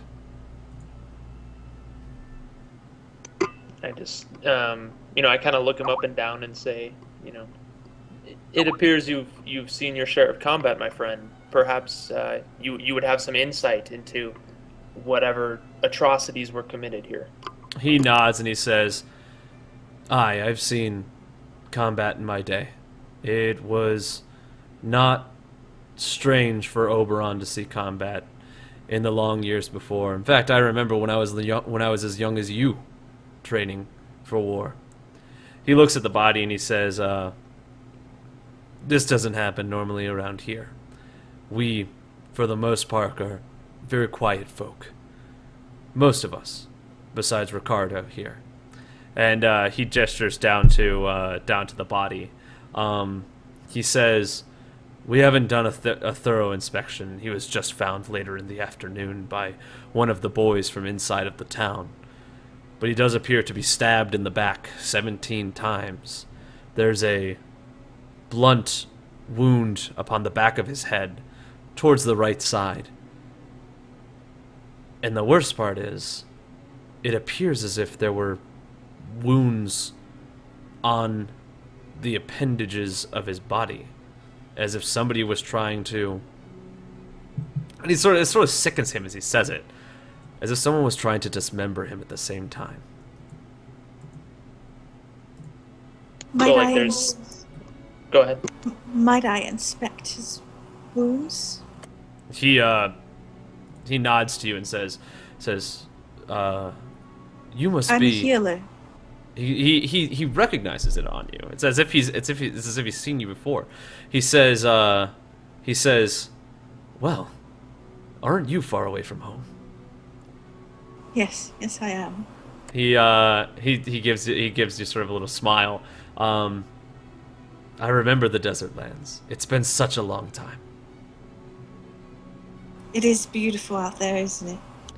Yes. Not like the fields of green that are here. It's like an ocean. Some of us prefer green. He sort of smiles, like he's like one of those guys that enjoys like the shade and the quiet of the wood and things like that. But he gestures towards the body and says, "No, please, do what you must." Okay, I'm gonna bend down and inspect these wounds on his appendages.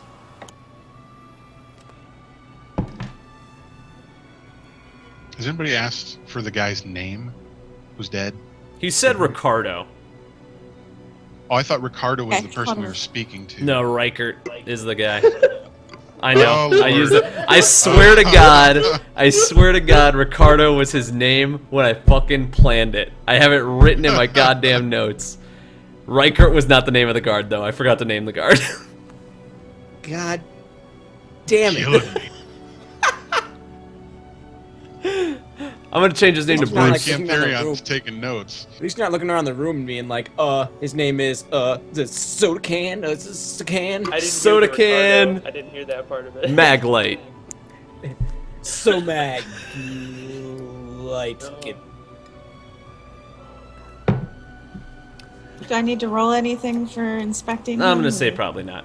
As you bend down to inspect this body, you sort of like peel away the shirt. You can notice that the cuts, they weren't deep, but they clearly were made by some sort of a bladed weapon. You notice that the wounds on the different body parts, they can be found on the legs and one shoulder, appeared to not go as deep either, but it was definitely made by some sort of serrated weapon. Definitely something tried to saw away at this, but didn't quite get it.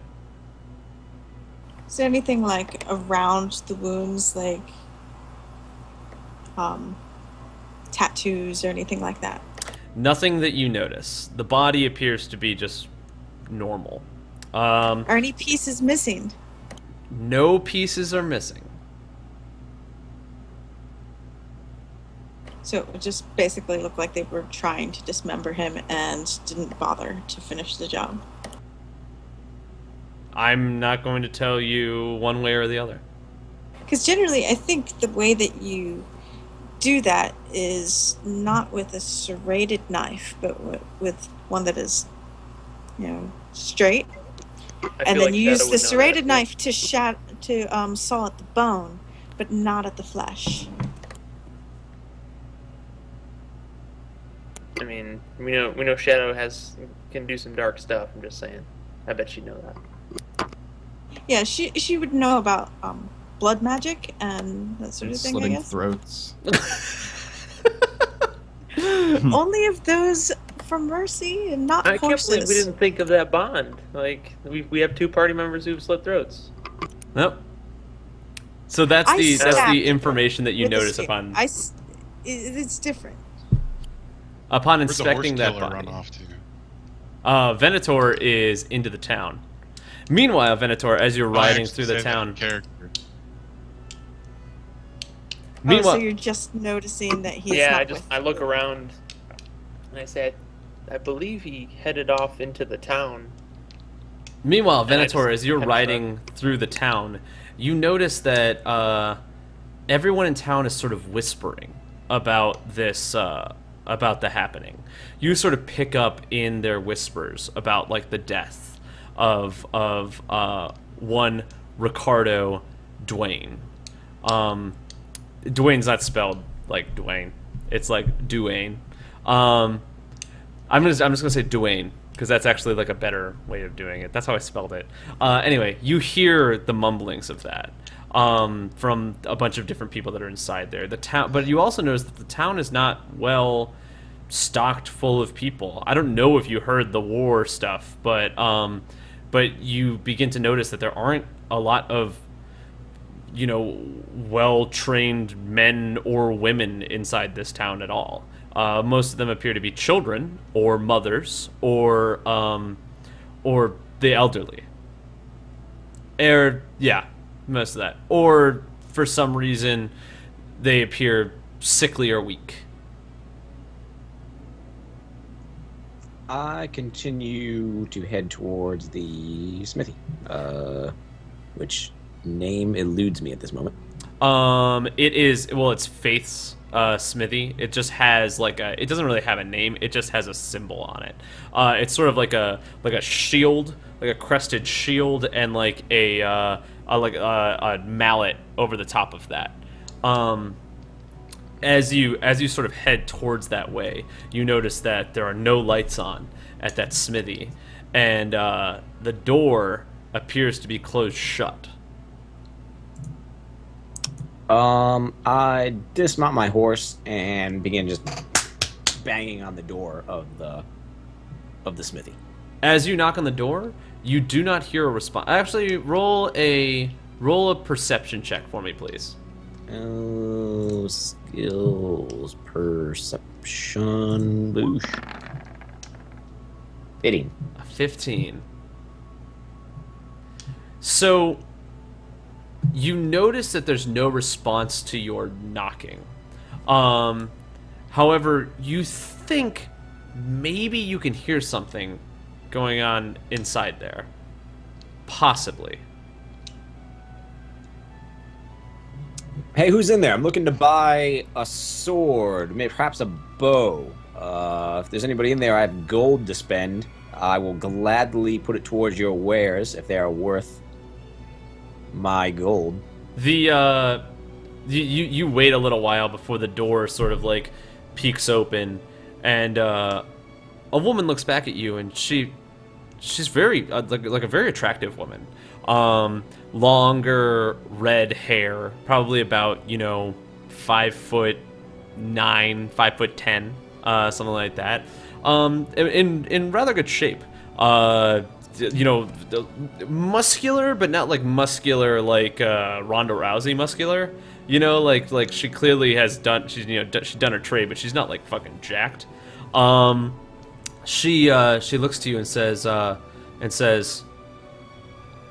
"We're closed right now, but if it's trade you're looking for, I'm sure I could help you with something." Yes, indeed. What time? What time is it? Out of character.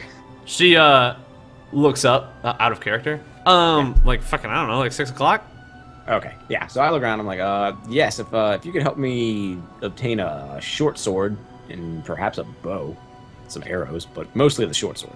She opens the door and says, she like sort of gestures towards you and says, "Don't try and pull anything silly." As she like turns her back and like walks inside the place. The place it's not well lit, but it's lit enough, and she sort of like unrolls a leather roll that has like a bunch of different swords presented on it. There's other areas inside this place, but because you said short sword, that just happens to be what's at the front desk. She rolls it out, and you notice that the swords are very ornate. She clearly knows her craft very well. They have engravings inside them. That go up and sort of like creep through the handle and onto the blade before the blade becomes that pointed end. Okay. As she walks inside, I take that as, as a sign to follow her. So as I follow her, I shut the door behind me, and I'm expecting the blades. I look at her and say, "These engravings, is this merely art, or is this? What are these symbols and signs here?" She says, "I wouldn't exactly call it art. Well, yes, art." Art. I see. Do you have anything for battle?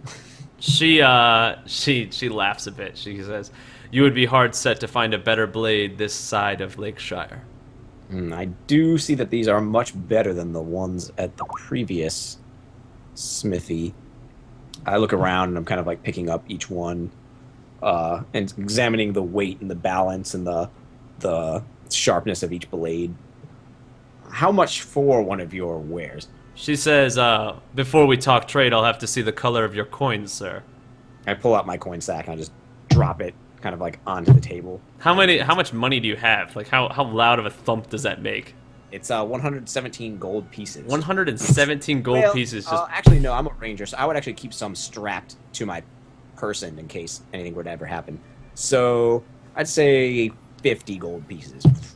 So you sort of drop 50 gold pieces in front of her. She sizes up your coin purse, and as she looks back up to you, she says, "I could part from this blade for 20 gold pieces." 20 gold. I understand that you do have a craft here, and these are nice blades. But 20 seems to be a bit much. How does 10 sound? Go ahead and make a, bartering is probably like, what? That's probably, there's no diplomacy anymore, is there? What's all the stats they have inside there?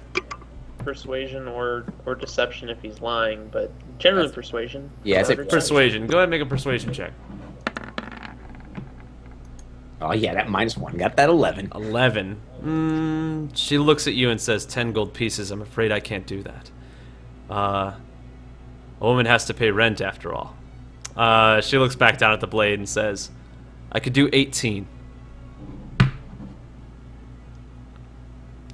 I understand rent is a thing, but you do have quite the trade here. So I imagine you do have good business. 14 for the blade. She says, 17, and that's my final offer. I will pay 17. But as I pull out the coins, I kind of clink them in my hand. I'm like, do you also happen to have any bows? She thinks for a moment. She has picked some up through trade, one bow, in fact, but she does not make them, so she cannot vouch for the bow whatsoever. Okay. May I see this bow? So I can examine it? She sort of walks towards the back, picks it up from a sack that's in the corner. It's like a bunch of stuff that she hasn't inspected yet. As she picks it up, she presents it to the front desk towards you. And you can see that it's sort of, it appears to be used, so a well-used longbow. Yes, this thing is kind of shabby. I guess you are not a Fletcher. How about I give you 25 gold pieces for the sword and the bow? She looks at the bow and looks back at the sword and says, I think I could do that deal. Excellent. This bow didn't happen to come with any arrows, did it? I'm afraid not, sir. That's unfortunate. Okay, I will. I'll take them anyway. She sort of pushes them towards you and takes the 25 gold pieces away from you. As she does that, she pulls out a piece of paper and signs it. And as she signs it over to you, it has a name. It has a space for you to put your name as well. The paper bleeds through to get to the paper on the bottom. Not only is it a receipt of payment, but it is also a certificate of ownership for said sword. This seems to be a bit much, don't you think? She says, for goods of this caliber? I suppose if you are the businesswoman, I shall abide. I just pick up the pen, scribble my initials. She takes it away, gives you the piece of paper, and says, now go on with you. I say, what has got you so tense? You're wound up tighter than this bow. And I give it a slight little flick of the finger. She says, didn't you hear the news? I heard about war off in some lands. She says, the richest man in town has been murdered. And kind of in the back of my mind, I'm like, oh, that man that we were supposed to be working for. So I kind of pay a little bit more attention. Please, don't spare me any details. I've been on the road much, and word has not reached me. She says, I know nothing.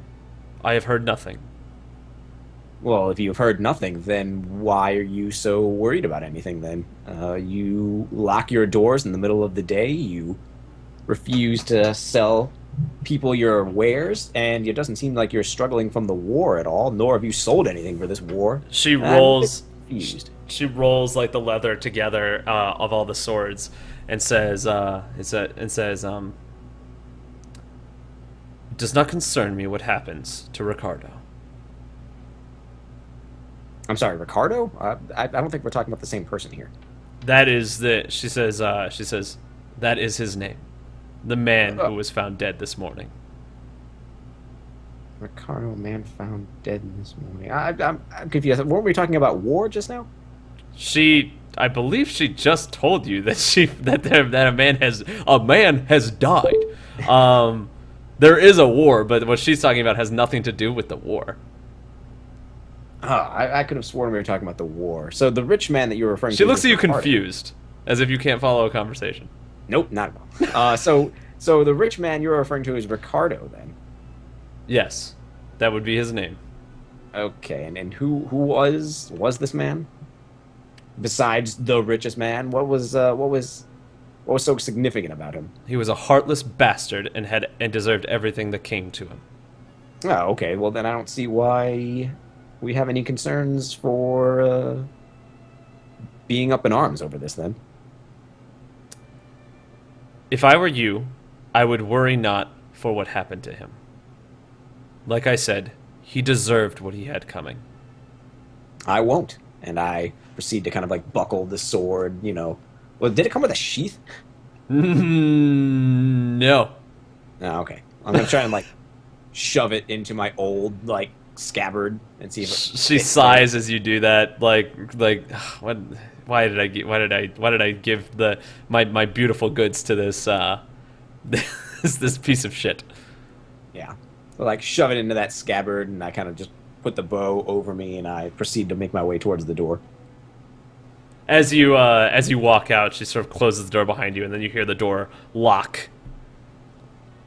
And she looks through the curtains to see you leaving, and then draws the curtains once again. I mount the horse, and I guess I begin heading back in the direction that the party was in. All right. Everybody else, after inspecting this body outside. So I ask Rickert, tell me everything you know of this man. Is he someone from here? Was he traveling in through town? He looks down at him and sort of nods his head. That man that you see before you, that is Ricardo Duane, the richest man in town. Hell, he owns half the property here. And this morning, he washed up just outside of that sewer grate, half chopped to bits. So are there many who would seek harm towards him? He looks to you and says, he's not the most well-liked individual, but I never thought somebody would actually try and kill the man. Well, money can be an allure that many cannot resist. I could understand that. Was there anyone who had spoken out about him in the past, or perhaps someone competing, trying to get his lands? Perhaps someone else trying to buy up some land in the area? Competition, no, not that I'm aware of. But there are numerous people who had gone at odds with Ricardo himself. As I said before, he's not the most likable man. And he's a very powerful individual. Money can make some of us darker than we seem. Were any of these... Did he have any open engagements with people that seemed a little bit more off than usual? Perhaps a particularly heated argument in a public place? I do remember him raising his voice before. I didn't see it for very long. I've only heard words of maybe what may have been going on inside that conversation. I believe he got into an argument with... where is his name? So that way I don't get this wrong. Roger. Roger is his name. No, his name's not fucking Roger. Fuck you, Joe. His name is Robert. Richard? No. Where is his fucking name? Reinhardt. No, fuck you. Ricky Ricardo. No, his name is... Robert Paulson. Yes, Mother- thank Rooster you. Fish. I was trying to think of that name so hard. Oh, yes. God damn it, where the fuck is this guy? I don't want to pull up the page because I don't want to ruin it for all the viewers. Where is this motherfucker? His name is... Da-da-da-da-da, da-da-da-da, da-da-da. I am terrible at this game. I am so bad. Does he have, like, bitch tits? Oh, Ramses, that was his name. God damn it, it starts with an R. Really?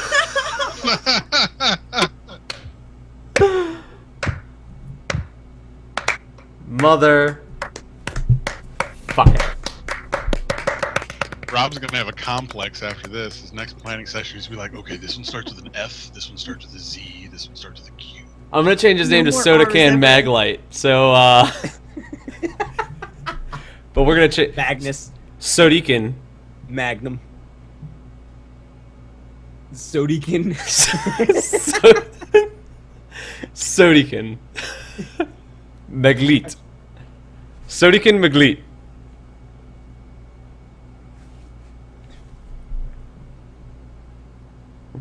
All right, I'm signing off. Bye, everybody.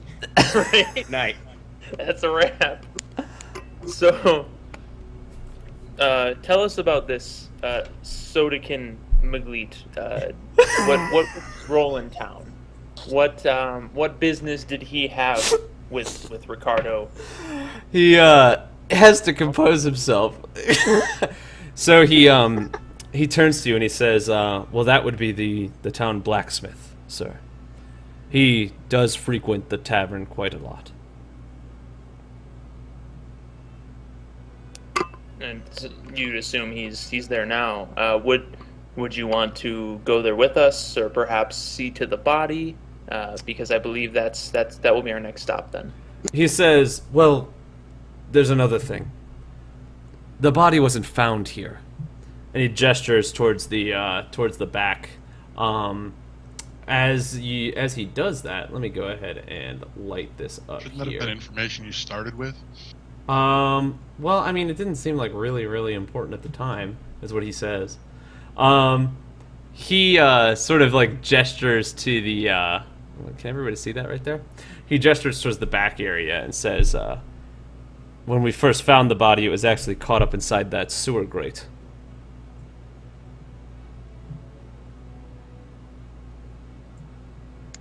Would Can we eat first? where's before the we other go? end of this sewer, or did it appear as if someone had forced it in through this end? He gestures towards it and says, "That right there is the drainage for the entire town." Has anyone done a thorough inspection of his homestead? Not that I'm aware of. For the most part, it's only me. Ah, I see. Perhaps we could go there after we're done looking at this sewer grate, I suppose. Is that what you called it? You can go in whatever way you wish. I am just trying to provide you with as much information as I possibly can. I'm gonna whisper to Cantharian. What is a sewer? We'll discuss it in a moment. I believe that the next place we should go is the mansion. See if perhaps not the mansion, but his homestead, and see if there's any sort of evidence, anything written, any sort of notifications that someone may have had a bit of a silent a disagreement with him. He nods Personally, I and says, think that we. Sorry. "Oh, go ahead." Personally, I think we should go to the tavern and question as many people as we can who might have known him. Perhaps over a bite to eat as well. I mean, we haven't eaten since last night. Your stomach grumbles as you say that. I mean, he is already dead. There's no rush. I don't think he's going anywhere. I nod at Grisham. I say then to the tavern. You make your way into the town towards the tavern. As you're making your way down, Venator can see you guys sort of coming to the tavern way. You make eye contact. Venator, what do you decide to do? Well, question. That short story, there's nothing special about it. Nothing I need to just add to my character sheet, anything? Nope. Wait. It's just pretty. Nope. Okay. I just begin walking or riding my horse towards them. As you make it to the tavern, there's a sign outside as well. The tavern appears to just say tavern, but it's written in Elvish, and has like a sort of tankard there. You go inside the tavern, and I'm just gonna go back to like the main overview of the town here. As you go inside the tavern, you notice that there's not a lot of people there. There is a barkeep, but the barkeep is another older gentleman. And most of the people inside there are either passed out or there's like, a couple of other older folk or, men or women who have the sort of deformities or are coughing of some sort of sickness or anything like that. But there's not a whole lot of stuff that's going on inside there. Is there like rooms or anything? No rooms. This is just a bar. I guess I shouldn't say it's a tavern then. It's more, well, a tavern can just be a bar, right? It's not an inn. I would think so. It's just a tavern.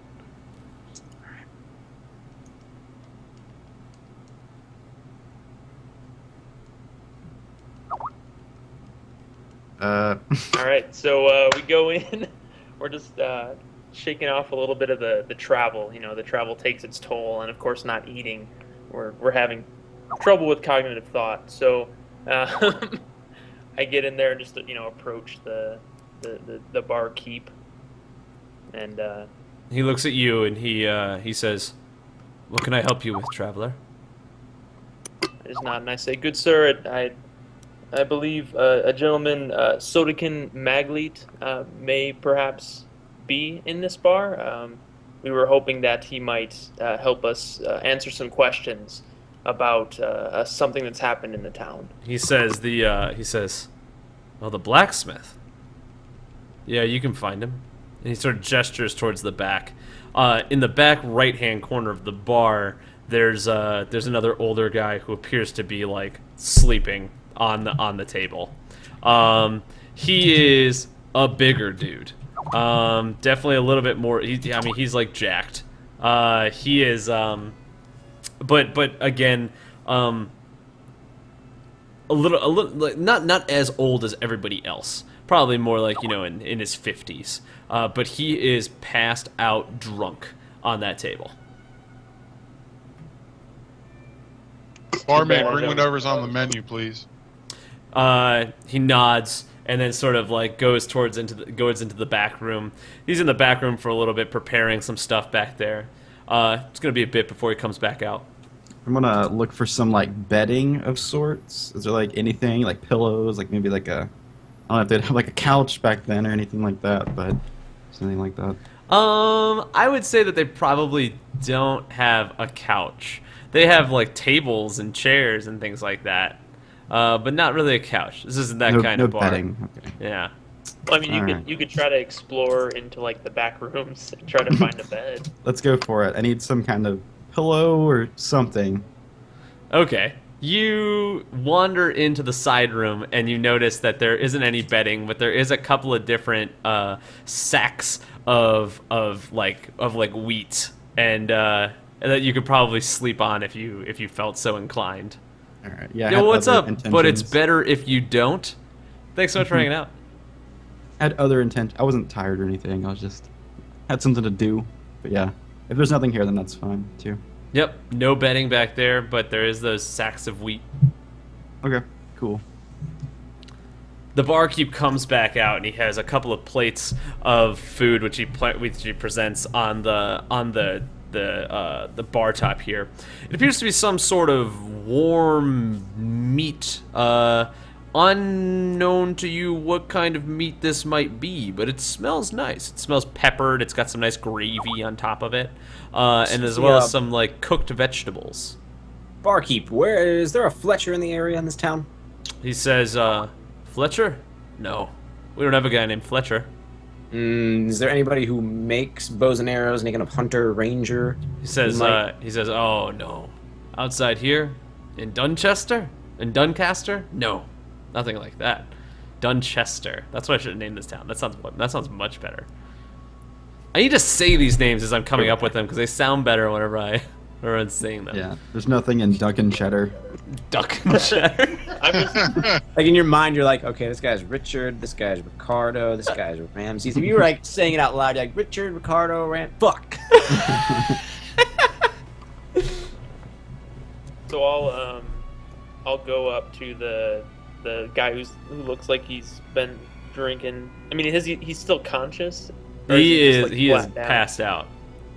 So I'll just try to like shake him awake. As you shake him, he sort of like wakes up out of his slumber. He's like, "Shoot him, bastard!" And I just nod at him and I say, "Greetings, good sir. I'm Cantharion, and it doesn't matter. Anyway, we're looking into some interesting developments in this town. I don't know if you'd have any insight, but we're looking into Ricardo Duane. It has been told to me that you've had some dealings with this man in the past." He looks at you and says, "I'm sorry, what was your name again?" I didn't have it up. That's why I didn't hang on. Apologies, friend, for my improper introduction. I am Cantharion, Might of Tyr, Savior of Farendale, Dragon Slayer, and Foe of... Yeah, that's enough of that. And what was it you wanted? Seek information about Well, you my think I'm wife funny now? laughing. Well, are you laughing? But I seek information about Ricardo Duane. Anything you would know of him. I've heard from Rickard that you've had a bit of a heated argument with him in the past. Oh, of course I did. The man's a lying, cheating son of a bitch. What did he do to you? What crime did he perpetrate towards you that you He, had such an He looks down at his glass and tries to drink the last bit of the glass. As he attempts to drink the last bit, he looks back up at you and he says, "He cheated in a game of cards and took everything from me and my boy." How do you know he cheated? He says, "There's no way. Have you ever seen a man get 3... I'm trying to think, like, what's like a good suit that's on, like, a deck of cards that's in, like, D&D universe? Puppy toes. 3 puppy... Yeah. Have you ever seen a man get 4 puppy toes? Four ones of puppy toes in one hand?" No, that seems like more cards than should be. He throws his glass down. "You're goddamn right it is. He took the deed to our house. He took everything we have." I'm sorry for your loss. I know that many in this town didn't hold him a very high opinion. Had you spoken to anyone else after this event who had a very strong opinion of him? He looks down and he says, "The only thing I've been speaking to is this glass." And I just kind of nod and I say, well, it may comfort you to know that Ricardo is no longer with us, and perhaps you can rightfully reclaim your home. He sort of like stands up and wobbles a bit as he's standing. It appears as if it's hard for him to stand, but he sort of pushes you out of the way. He goes, "Now, if you'll excuse me, I have a boy to go home to."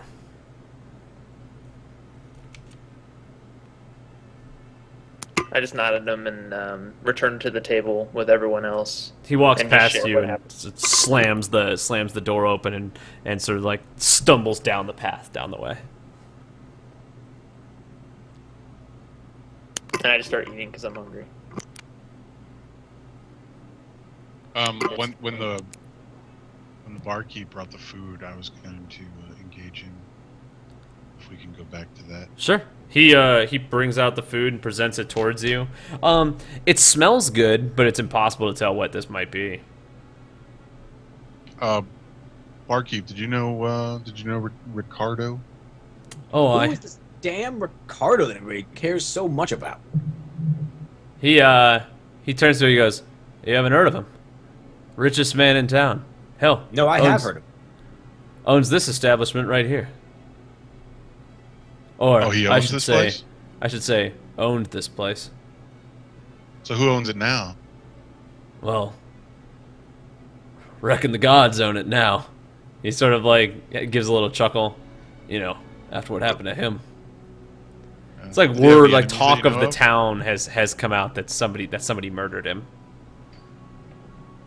You know any enemies that he had? Did he come in here often? That man can make enemies with anybody. It surprises you sometimes when you talk to him how offensive he could be. I hear Well, Faith, the weaponsmith, isn't too fond of him. And as you can see, our friend over there, and he gestures towards the door, which is just slammed shut on its hinges. He says, "Sodikin's not a big fan of him either." And then there's and then he says, "And then there's Edith. Poor Edith." Who's Edith? He says, "Town baker. She brought us that wheat back there. It's the least that I can do. Hell, I can barely afford to pay her, but she needs it bad." What's her story? She's an older woman, probably about 75, 78. She's lived a hard life. It's been difficult for Yeah, her. but what's her relationship with Ricardo? Hold on 1 second so I can pull up something and you can't see it. Oh, don't read this. Don't read this. Don't read it. Don't read it. Don't read it. Don't read it. Okay, I needed his name. Okay. You should get a tablet. Fuck you. I can't afford a tablet. You should donate money, and then maybe I'll get a tablet. I'm fun employed, all right? I got no money. I spend it all on Chris and Chris's wife. He looks back at you and Who's says, Chinatown? she's an older woman, probably about 75, 78. She had a husband. His name was Gio, hard-working man. I had a couple of conversations with him here, a time or two. He didn't have no problem, but he'd come by the tavern every once in a while. Not like Sodikin there. Poor guy. Caught horse cough not too long ago. You ever seen someone with it? Can't say that I have. It's hard. It's a disease that racks away at your body. Tears away at your lungs bit by bit. And medicine for it's expensive. Word on the street says that when Ricardo upped the rent on their place, she couldn't afford the medicine anymore. Gio died 1 week ago. Well, that is a sad story. I don't think a 75-year-old woman is going to stab a grown man in the back about, 15, 20 times? He shrugs his shoulders, says, And she didn't have any money to pay anybody either, right? To do it for her? I mean, not that I'm aware did she have of. any children? Did they have any children? Edith? Nah, Hmm. she's just an old crow. Well, that's a sad story. He nods his head and says, "Yep. If you ever meet her, she's quite nice. She ain't never So deserved what what- happened to her." So what you're telling me basically is that nobody liked Ricardo very much. Thanks so much for following us, but it's better if you don't. Really appreciate it. Back into the mood. He sort of looks back up to you and says, "You know, I reckon I'd probably say that everyone in this town has a different reason why they don't like that man, or why they didn't like. Why that does man. everybody stay in this town? Because doesn't he own like half of it? If everybody hates him, then why don't they all just leave? There's other places. Mericium's not too far away. You travel out of this town, you won't last very long. There's a bunch of stuff out there on the road. That's to assume that you can get through the Dwarven tribes if you make it to the plains, or you don't end up wandering off the road and end up in some swamp. Where'd you Do come you have from anyway? anyone that would inherit his wealth? He turns to you and he says, "What you mean, Ricardo?" Like children or someone who would follow him along in the line of his business? He laughs. You think after all that I told you, someone would love that man enough to have sex with him? Well, money can part a woman's legs. He nods his head and he goes, "That it does. But as far as I know, this man never brought in no kids." Of course, I don't see a whole lot of kids Well, in my line of perhaps work. he was of the other persuasion. Of the gentleman? He Something of that laughs. sort. He laughs and he says, "I don't think you understand Ricardo very well. That man I would don't never know have him, sir. anything like that happen. That is just an abomination." His words, not mine. Did he have any sort of assistant, anyone who helped him run this business and, was acutely aware of what was going on? Not here. Not that I'm aware of. He owns the biggest house in town and lives in it alone. Damn thing's got like 6 rooms. Just one man. What does he keep in there? Presumably rooms upon rooms of money. You ever seen a man swim in coin? I ain't neither, but I also never been in his house. So did he have any business associates that were seen in town, visiting him ever? Perhaps even like maybe some of them with like 9 fingers or anything? He says, 9 fingers? What are you going on about? There's a. Never mind. If it's not something you notice, then it's not a big deal. He says, he does trade. I've heard he does trade with Mericium, he does trade with Maricor. Hell, I think he's even been up to Oberon's throat before, but not often he'd have anybody in town. He's got the type of money that he doesn't have to worry about going out, having people come to him. It's like his money makes money. But it all stays in this town, this small little town? Sometimes you like to get away. Some of us aren't like you, city folk. We enjoy the quiet, smaller things in life. Well, thanks for this meal. How much does this cost? He says, he looks down at the meal, looks back up to you, goes, I've enjoyed the talk. 2 gold pieces. Put the money on the counter. I'll put Pretty 10 expensive. more. I'll put 10 more on the counter and keep eating the meat and ask what kind of meat it is.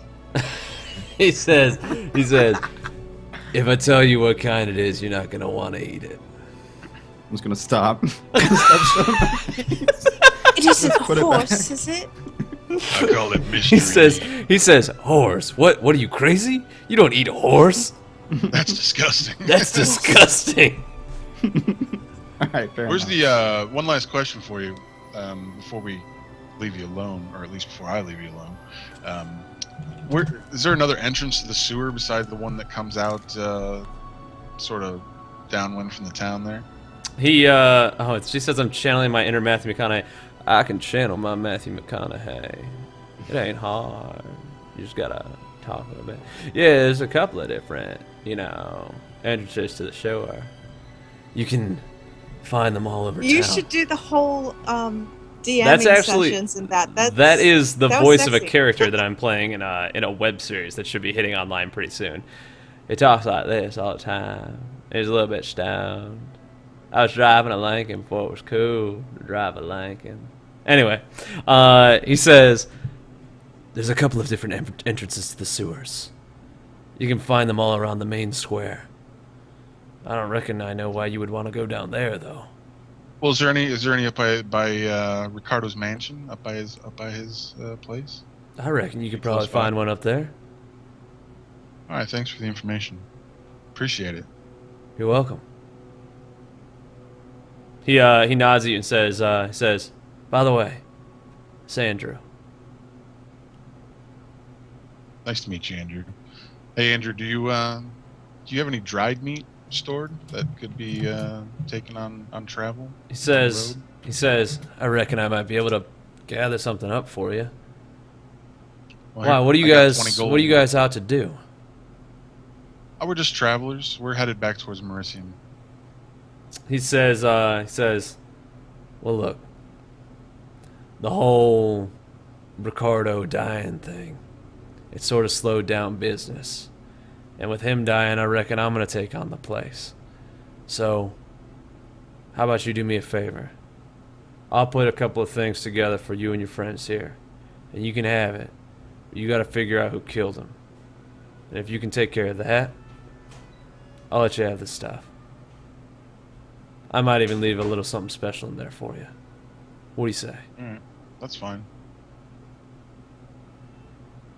He wanders into Sounds the good. back and says, y'all be careful out there. There's killers in them streets. Any luck catching them killers, eh? Any luck catching them killers, eh? Is that from Fable? No, that's from Hot Fuzz. How's the hand? A bit stiff. All right. So he sort of wanders into the back and starts putting together a couple of different things. He leans back out the door and goes, "Is there anything else I can help y'all with?" What is he offering us for this body? Out of character? Sidebar? He said that he would put together a couple of like some wares for you. So imagine like some meat that's dried for travel and anything else that he might Not have. suspicious meat. I don't know. yeah. Horse not suspicious. That shit is lean as hell.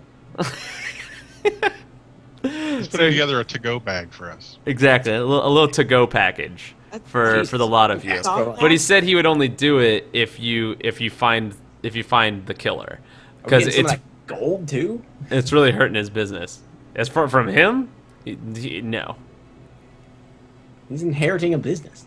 He doesn't have any money because somebody fucking died in this town and no one's going to the bar. Everyone's afraid and locked inside their houses. Don't care. I'm gonna finish my meal and kind of look at the rest of the party.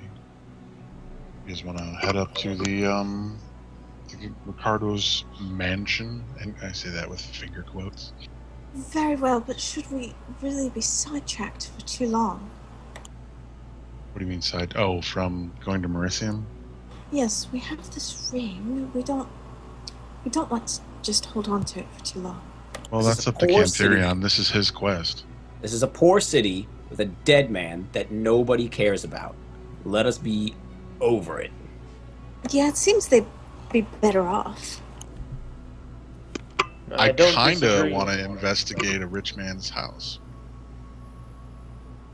I sort of shake my head at Grisham and I just say, I don't disagree with the sentiment that this man does not seem to be the friendliest sort, or wasn't, but at the same time we were brought here for a reason.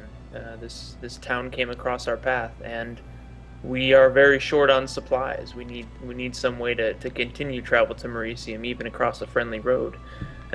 I say we head over to the mansion. If someone were better at carrying supplies, maybe we would not be sidetracked.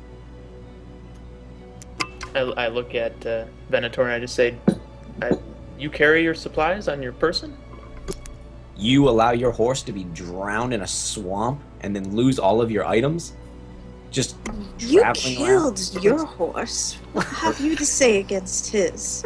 Prevented other people from getting to it. I just shake my head and I say, anyone else? I'm gonna head up to the house. He did say swimming and money. Hey, maybe you can go drown in that too. Lose some more supplies. Good I night, say we Silver go. Cloud. Thanks so much for hanging out, man. We appreciate it. Yeah, good night, man. I say we go. Yeah, I'll start heading up that way. I'll follow. It's just up the road a bit. This sort of like this wooden walkway. But as you go up towards the top, you notice there's a house that's much larger than the rest of the others. It appears as if people have already been in and out of this house. Maybe a couple of people have taken this advantage to start, taking things away from this place. But needless to say, the door is wide open if you wish to enter. Sorry, so we can see people kind of like traveling, like filtering in and out as we No, walk but up, it has so- the signs as if somebody has already broken in. Okay. Yeah, I'll wander in first and just kind of shout out, is anyone here? You wander inside. As you shout out, you can hear your own voice echo around the sort of chambers of the house. But there doesn't appear to be a response. The house itself is ornate. It's well lit. It has rugs that look very, very beautiful and elegant. Even the woodwork. Even the woodwork on the ground, or the woodwork on the furniture looks very nice. There are a couple of different things that appear to be, of some value, but a lot of the stuff appears to have already been moved, and a lot of the drawers have been opened, and papers and things have been shifted around. You said like bed sheets, pillows, yeah, that kind of stuff. That's what you're looking for? Yes. Okay, yes. There is actually, as you wander in, you can notice that there's a larger sort of master bedroom with a very, very nice sheet. It has this picture of a dragon on it, and is made of this sort of red silk. Underneath it, if you were to lay on it, it feels like you're sort of sinking into a cloud. It's very comfortable. Oh, that's It's the nice. Tempur-Pedic Swedish sleep system. That seems nice. I'm gonna just walk over to it and just immediately rip it open. Just Get at it. Okay, you rip open the bed, and there appears to be like these large feathers that are underneath it. An entire sort of mattress made up of those large feathers. Perfect. Yeah, I'm gonna just take some of those feathers and just start just pocketing however many, a handful or two could fit. You know? Okay. How many feathers would you say that is? It's You probably get, I mean, feather. You can probably get like a good bundle of like, I don't know, like what, like 30 feathers in like two Sounds handfuls. sounds good to me. Okay. Mission accomplished What there. are you doing? You'll thank me. You'll thank me later. Feathers? Yeah. Do you remember the rock incident? We were climbing the rocks and then someone didn't make it all the way? Yes. All right. Yes, I recall. Like I said, you'll thank me at a later date. One day, what's it? Oh man, one day, ham boning's gonna save your life. So that was a rather interesting thing that you did there. But needless to say, you walk away with like 30 feathers. Upon further inspection of the room, you can notice that there's also different bits of his. Oh, my cat just. Oh, there we go. Unplugged my monitor and then plugged it back in. How nice of him. Upon searching the house, you can see that there's other things of note inside of the house. There's sort of like these silver candlesticks or like these silver plates and goblets and things like that. But there also appears to be some work stuff. You can see like different sort of work forms and books and things like that are inside this house. Yeah, I'm looking for like a general ledger, something thick, something that looks like it has just a bunch of like accounting entries in it.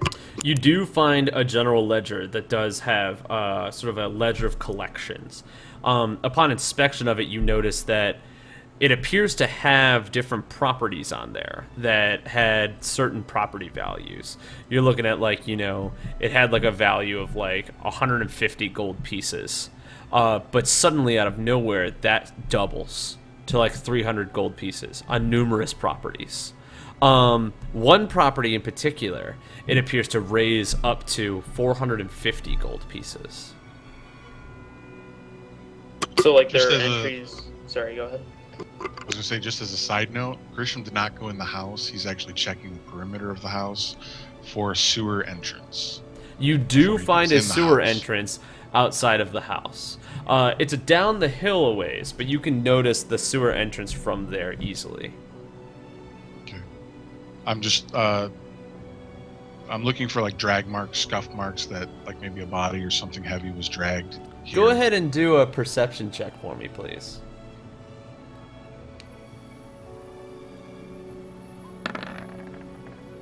19, pretty good. You have seen this before. This is like, this isn't Grisham's first time. This probably isn't Grisham's first time breaking into some place and making somebody disappear. But you notice that it's shoddy work. Whatever has happened here, clearly the body was drugged to that sewer grate. And then the tracks sort of disappear as they go down. The grass is sort of like pushed down in such a way most people would not notice it, but your keen eye does. All right. From after seeing that, taking note, then I will head to the house Okay. and go inside. So what's like the last kind of set of entries in the ledger? The last set of entries in the ledger are the ones where the rent has increased. It appears to go over what would be the equivalent of like 2 or 3 weeks.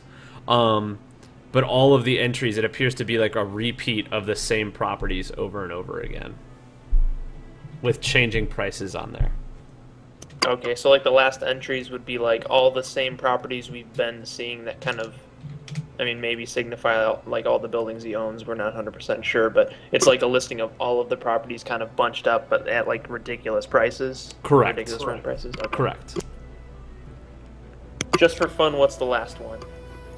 The very last The one? Very, very last one, yeah. The very last one appears to be the highest one. That's the one that's the 450 gold pieces, and it says weaponsmith.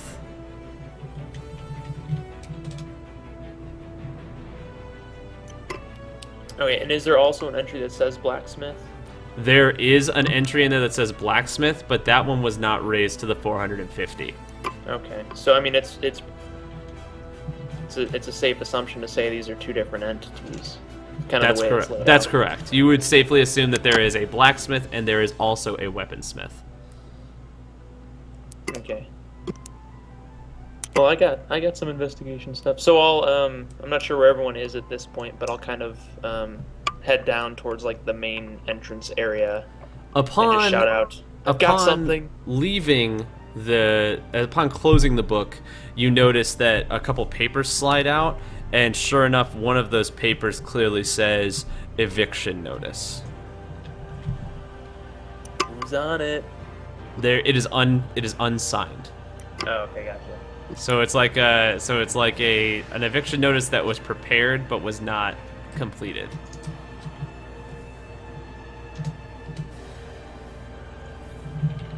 All right, so yeah, I'll just kind of shout out.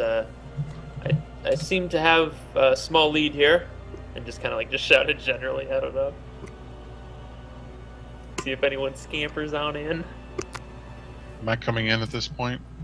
Yeah, you are all there. What'd you find? I'll walk up to him. And I pop the ledger back open and just show him the last entry. And just say, yeah, this weaponsmith owed over 450 gold pieces. And it seems that there is a weaponsmith, but there's also a blacksmith. I believe they're separate. So Yeah, that makes sense. They do that a lot of times. I think this weaponsmith Specialized is the next goods person. versus, everyday utensils and tools. Yeah, Shotting horses. I nod. Did I you say- find the murder site yet? No, this was all I saw, or I thought to look for of value in here. I found drag marks outside by the sewer gate. There was definitely a body dragged to it. I assume that the murder took place somewhere in the house. So let's check around and see if we can find blood. That many stab wounds, there's got to be blood somewhere. So let's find it. Yeah, I'll head off in the direction that I came from and just kind of check that area where I found the ledger. Start searching rooms. Upon searching in that same area where you found the ledger, when you lift up the rug, you do notice that there is sort of like a pool of blood there. It's not very large, though, but there is like a small area of still sort of, still damp to the touch. It's not that old. Yeah, I'll try to see if I can see like a source, like some other drip marks leading away from it in any direction. It drips ever so slightly back towards the bed, but then nothing. Okay, and anything like underneath the bed? There is not. Okay. You can ask me Any- questions. So you can ask me questions from back out of character if you want, if you need me to give you information again. I don't want to give you too much information because I have sort of concocted this mystery, but you can ask me for more information from back if you want to. Because you might forget a detail that I gave you before. I'm almost wary not to give you the details. Yeah. Okay. Recap the. So yeah, you said 17 puncture wounds. There were signs that the limbs looked like they were attempted to be separated. He was found in the sewer grate, and it could have come from anywhere. Grisham found something that I assume he's told us by now. That You are it missing came from. one. You are missing one detail of the body. I did not write that down. Does anybody remember what that detail was? It's actually a female body. No. It's Can I- female penis. There was a wound on I the didn't back of examine his that closely. head. There was a wound on the Oh, back of his bludgeon head that Bludgeon. appears Oh, to be the bludgeon bludgeoning. mark. Yeah. Okay.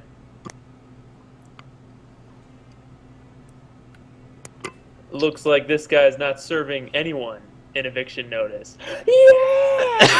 Stop. Wow. Stop. All right. So I gather from that information that he was probably knocked out with a blow to the back of the head, and then drugged to the sewers, and then probably something stabbed him, gnawed on him, whatever in the sewers. Maybe a creature, maybe something else. That's my theory. Seems reasonable. Yeah. I think we need to speak to this weaponsmith and find out what, you know. It appears that he may have been seeking payment from her. Or them. I don't know the gender of the weaponsmith. From them. Yeah.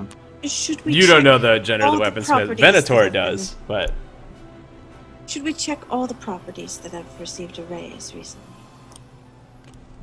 I mean, it looks like, I mean, everything in here just keeps increasing, right? I mean, that's kind of the general theme, is everything's listed and everything keeps increasing, or are there items that fall off kind of over time? everything increased. There was one property in particular where it increased more than the other ones at like an exponential rate, and that happens to be the weaponsmith.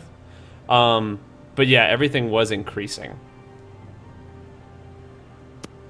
And I just, you know, I point through the ledger and I say, I am not any sort of numbers wizard, but it does appear that this weaponsmith was of particular interest in him. It's funny because Chris actually is a numbers wizard. He's training to be an accountant.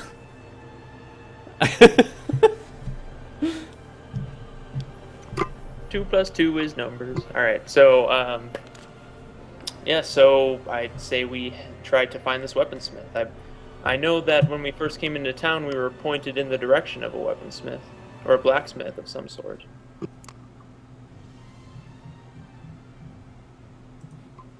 And I wonder if Joe heard that and wants to help out.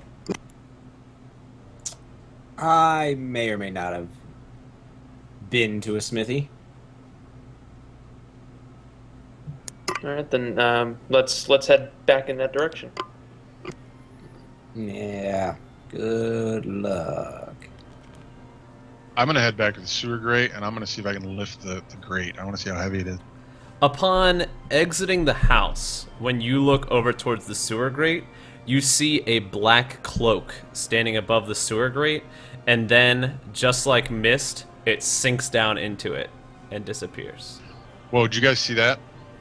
Please tell me you saw that. Did we see that? I didn't see anything. What? No one saw that but Grisham. Story of my life. I mean, it could be that, you know, the drugs, like some side effects maybe. Did you say that to Grisham out loud? No. Okay, I was just No, wondering. no. I was just wondering if I need to role play this one out, guys. I don't think I saw it. No, we saw it, right? Yeah, you- Yeah, you and I noticed. both saw him doing drugs Yeah. and knew what he was All right, doing. well, that could have been a good time, but I'm not going to. No, not right now. A time and a place for everything. So, what did you see, Grisham? I draw my weapons, I draw my short sword, and very cautiously start approaching the sewer grate. And I say, when we stepped out of the house, I saw a black cloaked figure that sort of turned to mist and fell down through the sewer grate. I can't believe you all didn't see that. I'm just gonna say, uh-huh. Do any of you know the ability Misty Step? No, but Hang on, I think I actually do. Do you Yeah, actually know? that's- Do you know Misty I Step? did. No, look, I didn't do anything. Yeah, I did. Okay. When Grisham describes that, you recognize what it might be. Okay, Like you might be able to make sense of what happened there. all right. Yeah, well,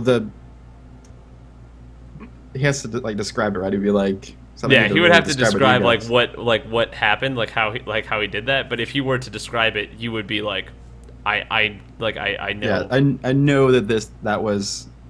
I can make sense of that. Like, Yeah, you know. that was some kind of magic, definitely, by far. Magic, you say?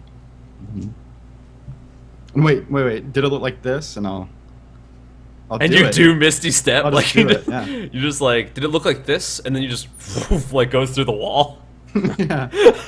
My eyes can like bug out. and then you're like, Not gonna- The hell, "What did it's it been go you like this whole this?" And then time? you like go back again. No. I was just seeing. Is that what it was? It looked really similar to that. That was awesome. Only taller. How Looks did like you that. do that? But I assume it was taller, Rob. gnome Yes, size? it was a larger Misty Step because it had to be a Misty Step for a much larger humanoid, but it looks similar, yeah. Sort of like that disappear, like a cloud of smoke, and then just like the ability to move through objects that you never would have been able to before. Well, I think that could have been our killer. Can one or two of you run to the other end of the entrance, or one of the other sewer grates, and try to get ahead of them, possibly? And we'll enter here, or at least I will, and whoever wants to come with me. Perhaps Yeah. we can trap them between us. It doesn't last Catch long, them. so you saw me come and go. So he must be. I don't know how not many listening. other egresses there are to the sewer along the way, but if you hurry now, perhaps we can capture them. All right. I'm Yeah. gonna I mean, try to pull the sewer grate off the entrance, Rob. Okay. As you make an attempt to pull off that sewer grate, you feel that it is outrageously heavy. Clearly, somebody of great strength would have had to do this, or somebody who could have entered without any means of lifting the grate at all. Upon inspection of the grate, there but- doesn't appear to be any point of forced entry. But I know the body was probably dumped in here, so they had to get the lid off. Unless Vincent, can you Misty Step something with you, or like another person? No. It's more of just like a smoke and mirrors kind of thing. A body could fit through this, but not easily. So you could make it through these bars, but it would be a struggle to do so. But you also I notice, didn't realize the bars were that wide. yeah, they're that wide. It's still not easy, but you could still do it. So Somebody so would they very large would not be possibly- able to do it, but there's also not any sign of forced entry. Well, that could explain why it seemed like their limbs were kind of half Yeah. torn off. Then. Well, they were perhaps. cut open. They cut Well, him they were to shoved get through. through the. I'm a pretty small guy. Can I fit through it? You can. It takes you a little while to get to the sort of like slink down and get in there, but you can get in there. All right. Well, I'm gonna do that. I'm gonna drop through. And Yeah, and I guess as you're doing that, I'll just say try to force him to the exit so that we can assist you, and then start like going back towards that direction. I guess. This is such a bad idea. Are you That's so a you're terrible splitting up? idea. you're splitting up? Can I go down there with him? Like, can I slip in between the bars? I guess. Yeah, absolutely. You probably can. Like, I know think I the can. only one who would have difficulty would be Cantharion. I definitely think Vincent can get down there. I think I'm a pretty normal Venator. size guy. Yeah. Cantharion's got that good. big old bulky armor on. I think if Cantharion wants to get down there, you have to find a way to take the sewer lid off. Yeah, Grisham's only 5'9", 125 pounds. He's a You're like skin and bones. yes, basically. He's a drug addict. So that's what he Yeah. I looks mean, like. I'll lift at it myself. I'll see if I can pry the grate up at all, or even try to like force the bars further apart. Yeah, you certainly could try. It would be difficult, but if you want to try, you certainly can. I have other ideas. Manly. Go ahead and do a strength check for me, please.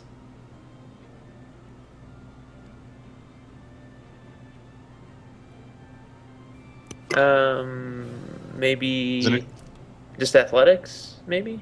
Yeah, we'll do athletics. Just cause, Is I mean, I anybody can roll assisting strength, him? But it's a save. Yeah. Is anybody going to assist him? I wasn't going to say anything. I was going to have somebody go, "Oh, I'll help you."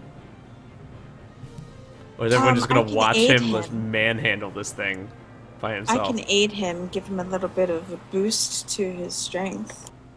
Wait, is everybody going into the same entrance? 'Cause that was totally not the plan I laid out.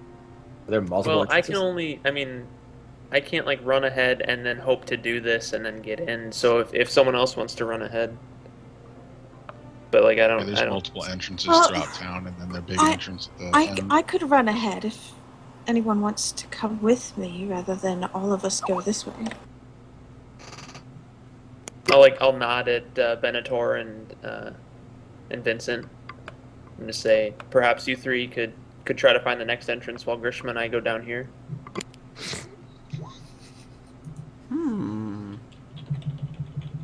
This is interesting. Oh, that was the wrong one. I meant. What are we rolling for? Cantharion is just asking you how you want to go about doing this. Everyone's like, I don't know. I just want to post memes. Oh yeah, sorry. It was very important.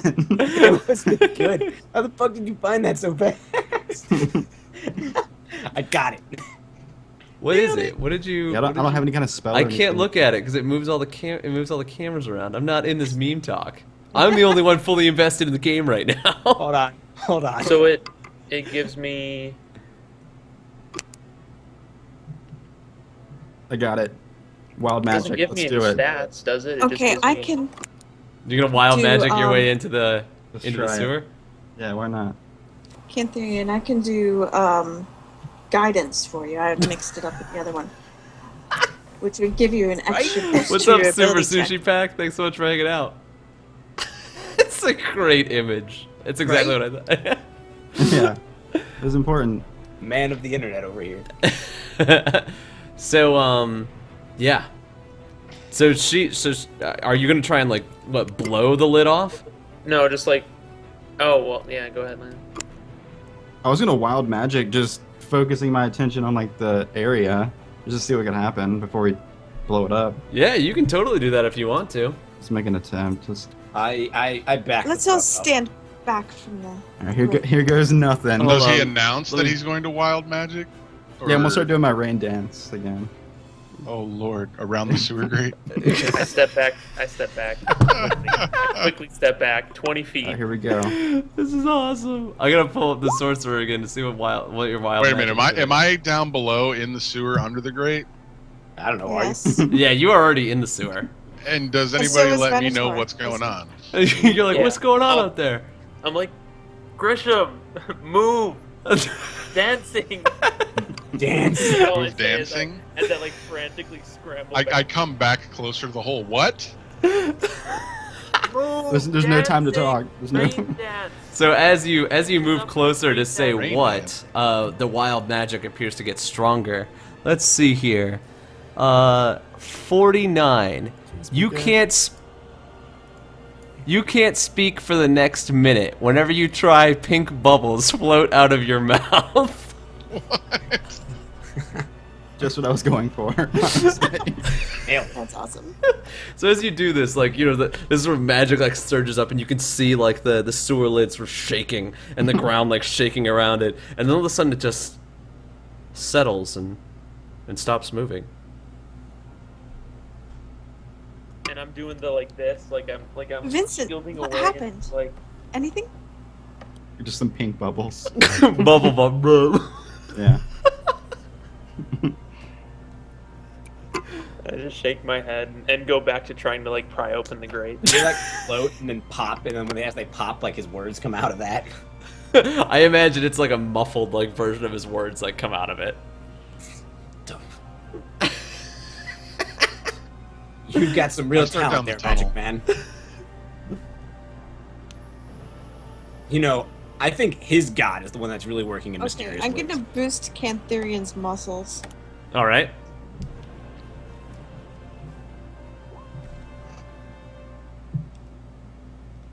If ye be Target can willing. roll a d4 and add the number rolled to one ability check of its choice.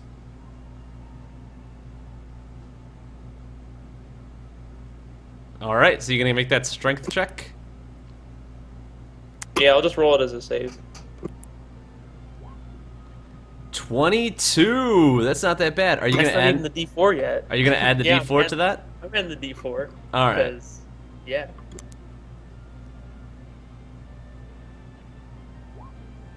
Damn, 25. I'm going to say that you did a pretty good job.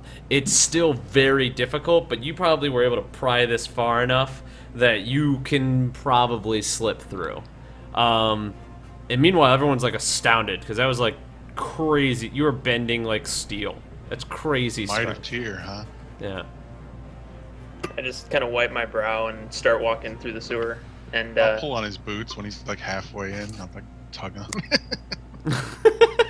It still took you a while. Like you didn't just like slide in, but you were still like shimmying in and like he was pulling you to get you down, but they finally got you in. So right now we have Cantharion and Grisham in the sewer. Vincent, are you coming with me to the other entrance? What's bubbles. Should I take that as a yes? Bubbles. Okay, let us go. Make haste. Venator, what are you gonna do? I slide into the sewer grate with these two guys. These Okay. knuckleheads. So, Vincent and Shadow go off in another direction to find another entrance into the sewer, hopefully to cut off the mysterious figure or anything that might be inside there. The rest of you are down inside this sewer. It reeks of just disgusting, just a putrid smell. You can feel that the water is sort of up to your calves, but it feels like the water is not just water. Like it might be a little bit more gross, combined with like runoff and the sewage.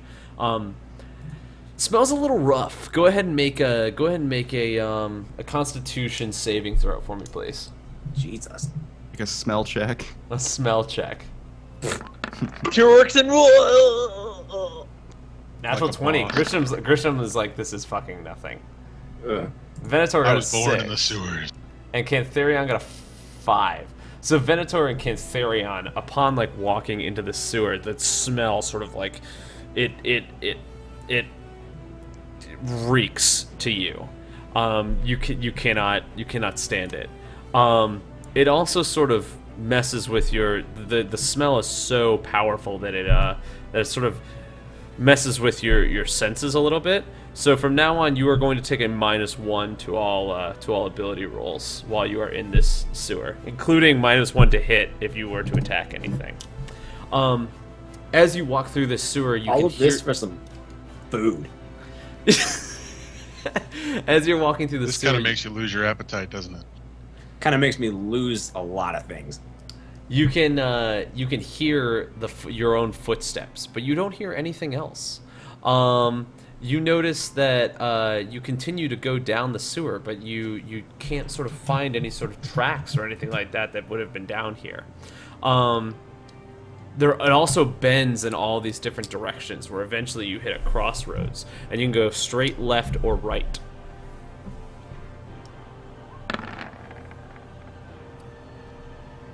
Ten. I'll just You I'll notice. look. Oh, go ahead. Oh, go ahead. I was just gonna say I'll look at Grisham and Venator, and I say I'll go left, you guys go right. I'm just kind of. My role was to just sort of try to rely on my sense of direction underground, and kind of. I'm trying to head to where, like, basically where the body ended up. Trying to follow that kind of path if I can. Follow your nose. But also, I was looking for any signs of scuff marks or anything like that as well. It is difficult for you to tell where the body would have gone on a 10. You sort of like lose your sense of direction down here. You do notice that there is blood on the wall where you are stopped at right now. So clearly whatever had come down here with the body had stopped at that very same spot as well.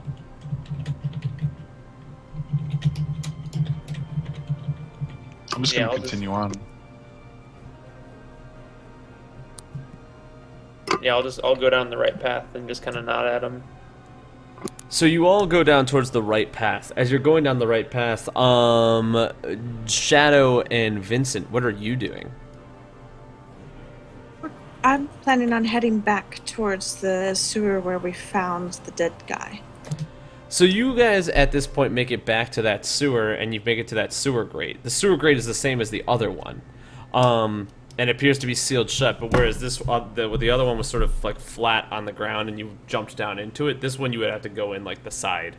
But you make it there, and it's dark inside, but you don't see anybody in there. The body is still there outside on the lake bed. Vincent, do you have any light or anything? I only have a few candles.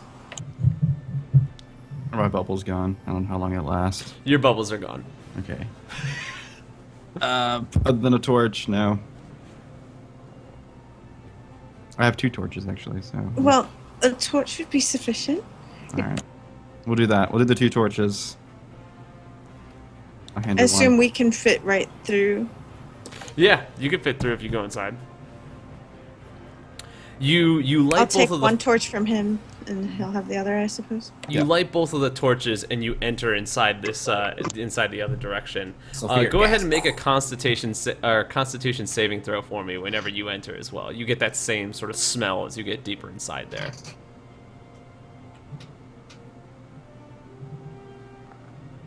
Let's see. How am I missing a shoe? There it is. Because you never wear them. How are you guys rolling it on Touche. here though? Where was that at? Is this core stats? Yeah. Got it. Yeah, because the core stats where it says save. An 8. Oh shit. You get a -1 to all skills inside the sewer. That's not too bad for me. And Damn. Shadow gets a 12. I'm gonna say that Shadow passes. Just be a little bit easier on you guys because you have 3 people who failed right now. As you're wandering into the sewer, your light sort of makes it so that you can see pretty well, like 20 to 30 feet in front of you, but it makes it more difficult to see anything that's beyond that. And as you walk in, whereas before the other guys were only hearing their own footsteps, you sort of hear like a as you walk deeper inside there with your light. You hear like sort of like the skittering, and then maybe like a little as it like sort of as you walk inside the sewer area. Are there any beasts that live in these sewers? Looks like we're gonna find out. What are we walking in? It smells.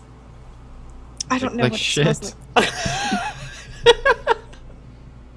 Really? Don't think about it and keep going. Okay. You continue walking forward, and eventually the skittering that you heard sort of disappears into the darkness.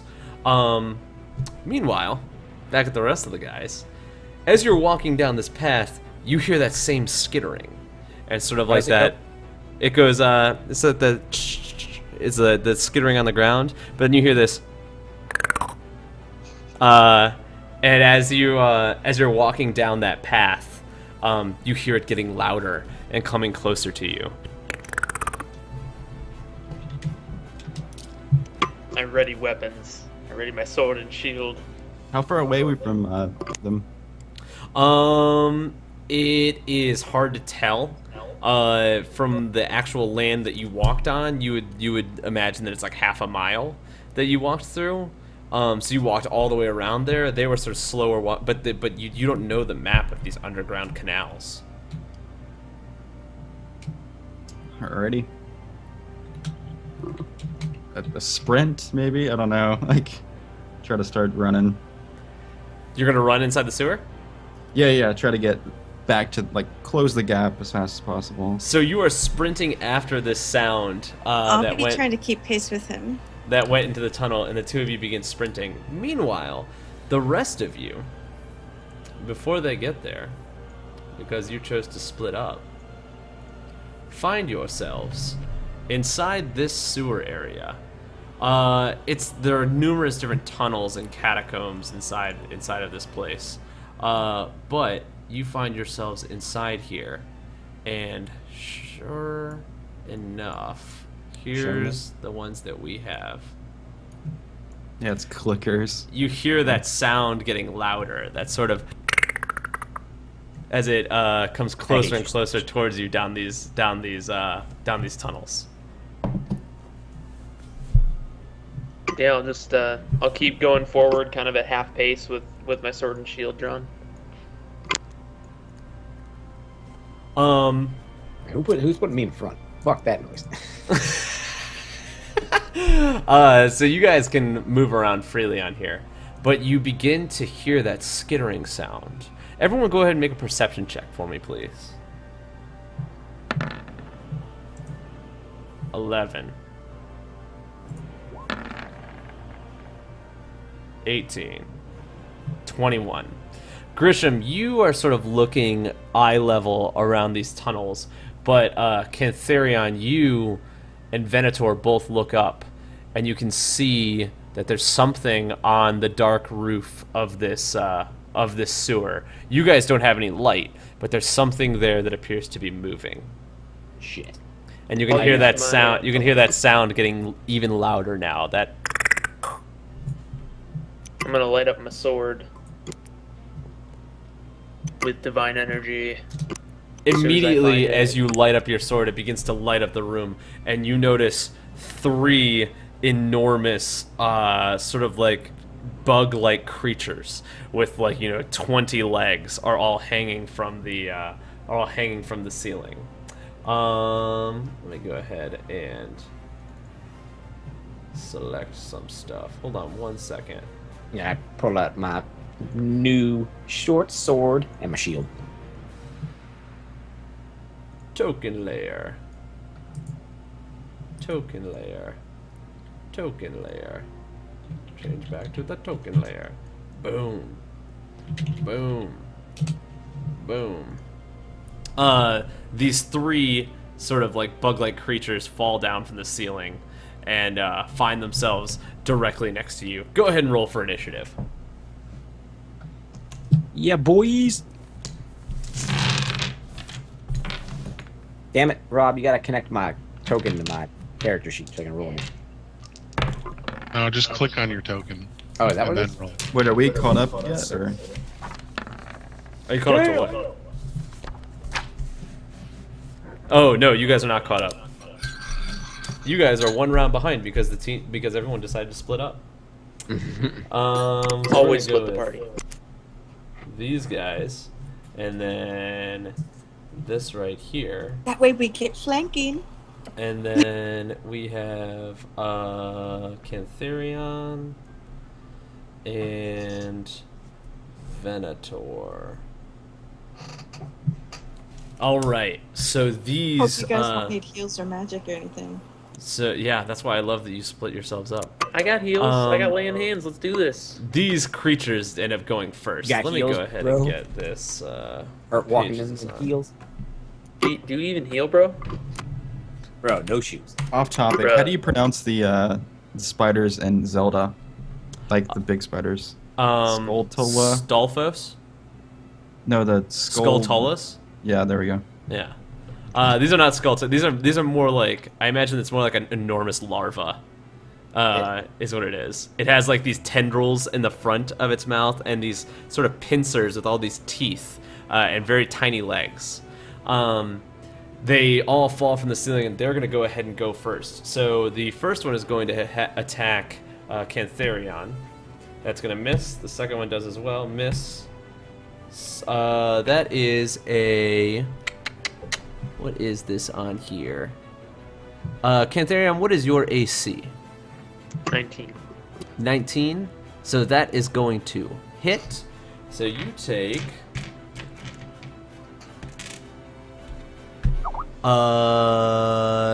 4 points of poison damage. From now on, you have to succeed on a DC 13 Constitution save, or you will be poisoned for 1 minute. Until this poison ends, the target is paralyzed. The target can repeat the saving throw at the end of each of its turns. Do I do the save now? You will do the... Yeah, go ahead and do the save now.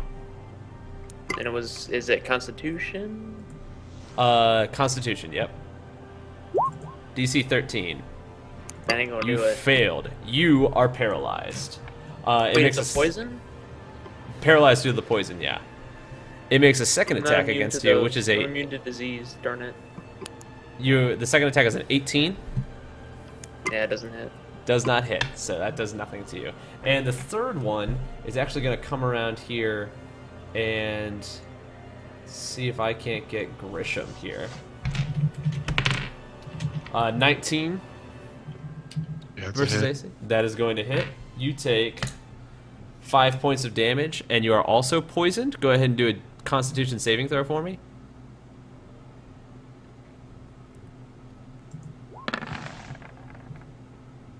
You are also paralyzed. And it's going to do a second attack against you, and it's going to miss. So it is Grisham's turn. Grisham, you are paralyzed. You cannot move. Okay, do I roll again then? Because I can't move? Or Yep, is you can that roll a next turn Constitution when I save roll? to try and not be paralyzed. Higher than 13, you save out of it. 20! You do save out of it. Too bad you wasted that crit. Ooh,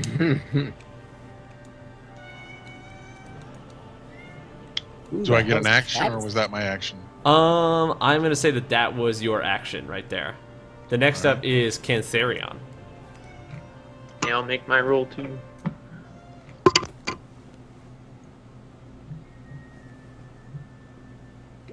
Still paralyzed. And Venator. I am. Sorry, I was looking something up.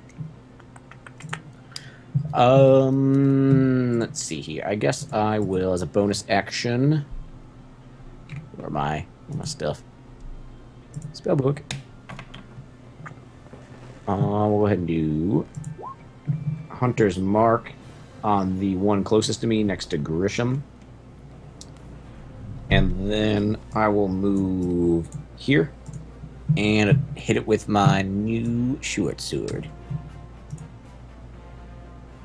Yeah, first attack. 18. That is going to hit, even after Yeah. the -1 that you have. Oh yeah, so 17. All right, so then I'm gonna slash down, and then for a second attack, slash up. 7. That would miss. Oh, So you get the first attack in. Throw up on myself. It still smells like shit. Yeah. Where the hell? There it is. Short sword, Hunter's Mark. Bam. 2, 8, 10. 10, not bad. Deal a decent amount of damage to it. But it still sort of is doesn't appear to take that much damage. Just Carapace sort of takes a lot of the attack. Next up is going to be the bugs again. They're going to do their attacks. Actually, I should probably roll that. This is Cantharion. This is Grisham. This is that other one, which is going to be Cantharion as well. This is Sparta. What is that one's gonna miss? This one is going to be an 18 versus Cantharion. It's 19. That is going to be miss. This one's going to be a 19 versus Grisham. Yeah. All right, you are already paralyzed. Oh no, you are not paralyzed. Not paralyzed. You are going to take 6 points of damage. But you are not paralyzed because it bit you this time. Did not attack you with its little tendril thingies. Grisham, you are up. At this time, the two of you are able to show up at the back of this area. Let's see if I can pull you into there. Where are you guys? It's Shadow. And last but not least, Mr. Vincent. Show up in the back, carrying a light. As the light gets closer to these things, they appear to back off. Or shun away from the light. Do we need to roll for initiative? Yes. Do me and Venator have advantage on this one that we're kind of flanking, or no? You have sneak attack. You can sneak attack anytime you have an ally within 5 feet of the same enemy. I learned that when I rolled a rogue at work. All right, so Shadow is gonna go here, and Vincent is gonna go here as well.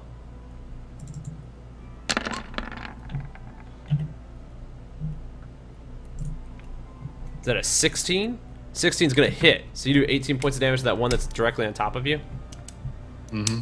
All right, that's pretty good. So that is Does the bonus. box mean you rolled max damage? No, because they're d6. I don't know what the box means.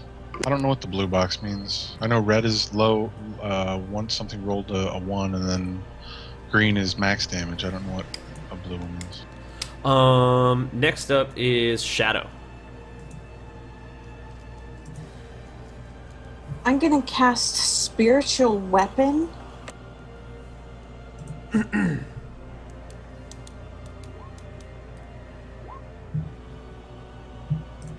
Whoops.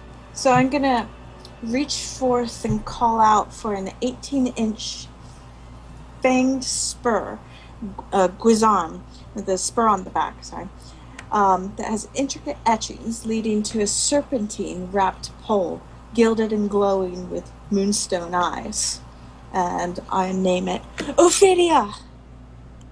And create like this magical badass weapon that like comes out of the sky and like, you know, or like Yeah, materializes it's like a above polearm, you. and I think it has a 5 feet radius. Yeah, That's dope. 5 feet radius. Do you want to move at all? Because you still have a movement action. I'm gonna move in with my weapon.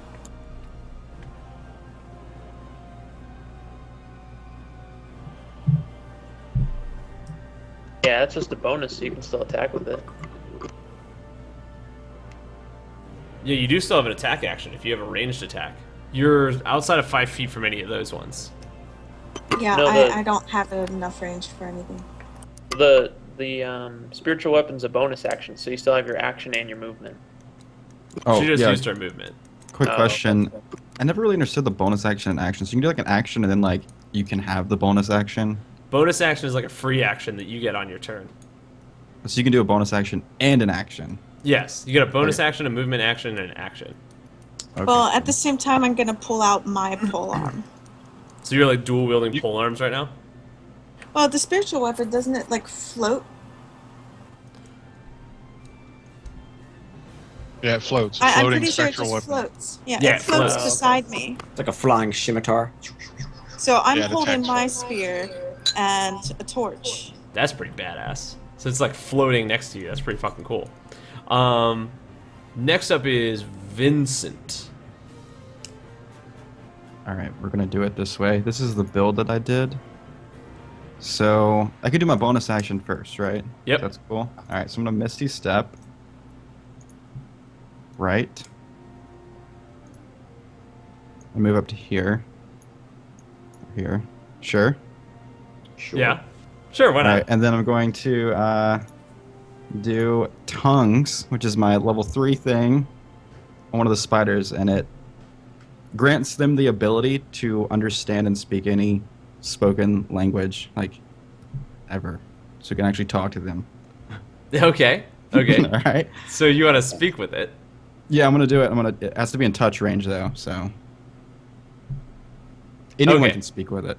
Anyone around. So 'Cause it'll you be able to understand English or Thanks. whatever. Yeah. So as you sort of give it the ability to speak, it just is repeating the words like food, hungry, food, hungry. What have you done to our ears, Magic Man? I I'm should like, be able to this is do really anything now. creepy. Yeah. So Why Didn't are they eat us? talking? Cantharion, it is your turn. Yeah, I go. Why are the spiders talking? This is weird. Oh my Cantharion God. is still paralyzed. oh man. You are no longer paralyzed. All right, but that's my action, right? Or is that? Yes, I think that is your action. Is getting out of the paralysis. Yeah. Venator, you are up next. It's gonna go and try and stab me this thing. So I put my longsword and just slash across the side. You You Nice. slash across the side, hitting it with your first attack. Nice. Come across again. Come back across again, hitting it with it, critting it with your second attack. Nice. So it's gonna do. Can you still get a crit if it has a minus? Well, how does that work with the -1? You'll still crit. You crit anytime you hit. You roll a add natural 20. your modifier is added after damage. So Okay. like you double your Well, I didn't know. damage. I didn't know if add I the would modifier. crit with the -1 from the smell. Yeah. I'm not gonna take that away from you. Oh, sorry.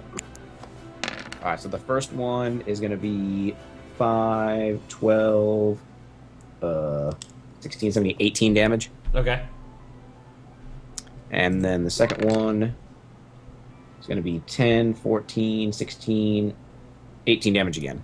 You slice across it with the first attack, and it sort of rears back and presents its like soft underbelly, and you cut the motherfucker in half, and it sort of like falls from the ceiling and like lands on the ground and sort of like blubs away. Suck it, nerds. This one was he's toasted. He's done for. I guess Next up I still- is Still have a movement action, don't I? yeah, you can move. So I'm I surprised will. no one wants to talk to them. I will move next to the Magic Man. Next What up have is you going to done be next to up my is going to be the bugs. There's 2 of them now. This one's going to attack Cantharion. This other one's going to attack Vincent. It sort of like leans over towards you and says like, "Food, yes, food," and it tries to attack you. Vincent, what is your AC?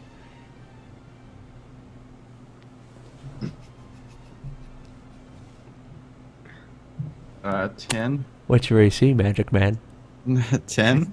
I rolled an 11. All right. All right, Willy Wonka. All right, so you are now paralyzed, and you take 5 points of damage. So now you are paralyzed next to this thing that's trying to consume you. The one that swings at you misses Cantharion, but they're going to make their second attacks, and they both miss on that one. So it is now Grisham's turn.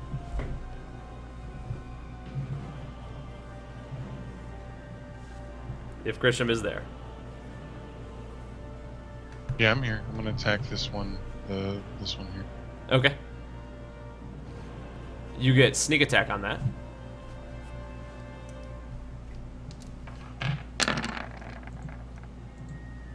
.22 is going to hit, and you do 22 points of damage, which is pretty good.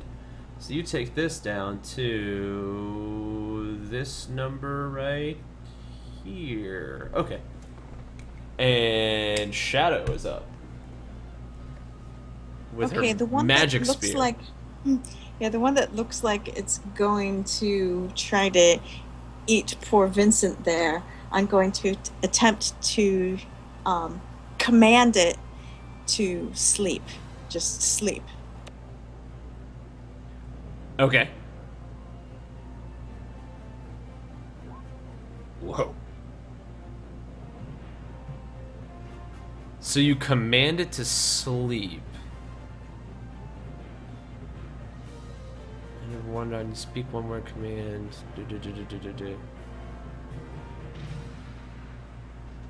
Okay. Nice setup. That worked out well. The tongues into the command. That's fun. Yeah, I'm gonna say you can do that. So it's sort of like it was going towards Vincent as if and Vincent could like hear the whole like as like the little things are like shaking together as it's opening its mouth to try and grasp onto your face and chew the life out of you.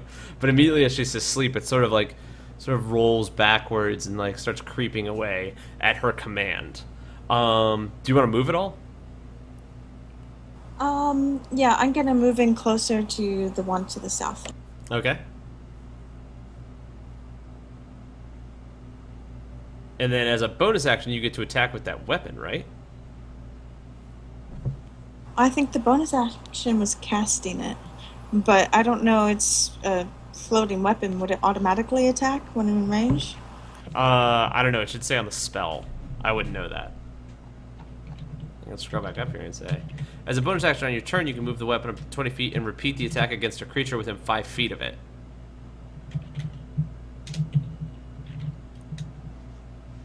So yeah, if you move the spear, you move the spear as a bonus action 20 feet, and if it ends up 5 feet within a creature, you get to attack with it.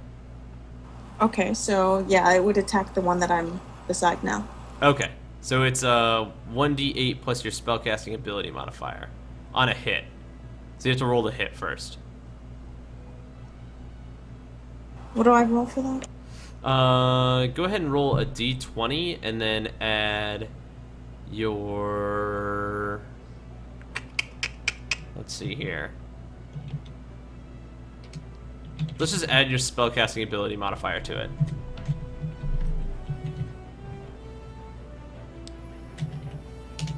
Last fight, you guys tried to speak every language in the book to the guy, and then I go and I do all this cool stuff, you know. Oh There's yeah. a time and a place for everything, Magic Man. There's a time and a place for everything. Well, yeah. I mean, spiders. I don't like Day spiders. late, dollar short. Fair enough. That is going to miss, I would see, like- imagine. You see Vincent be like, look what I can do. Next up is going to be Vincent. All right, so I make like a Constitution or whatever saving throw. Yes, because you are paralyzed. Okay. 19 is going to save you out of that paralysis. You break out of your paralysis as this thing's like slowly creeping away from you. All right, and that's my whole turn, right? Yep, that is you. That is you done. Can I right move there. or no? You cannot move. That was your action right there. This is fun.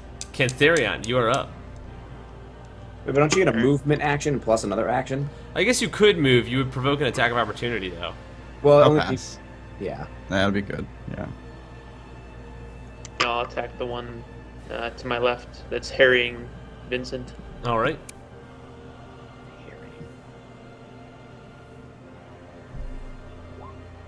19 is going to hit.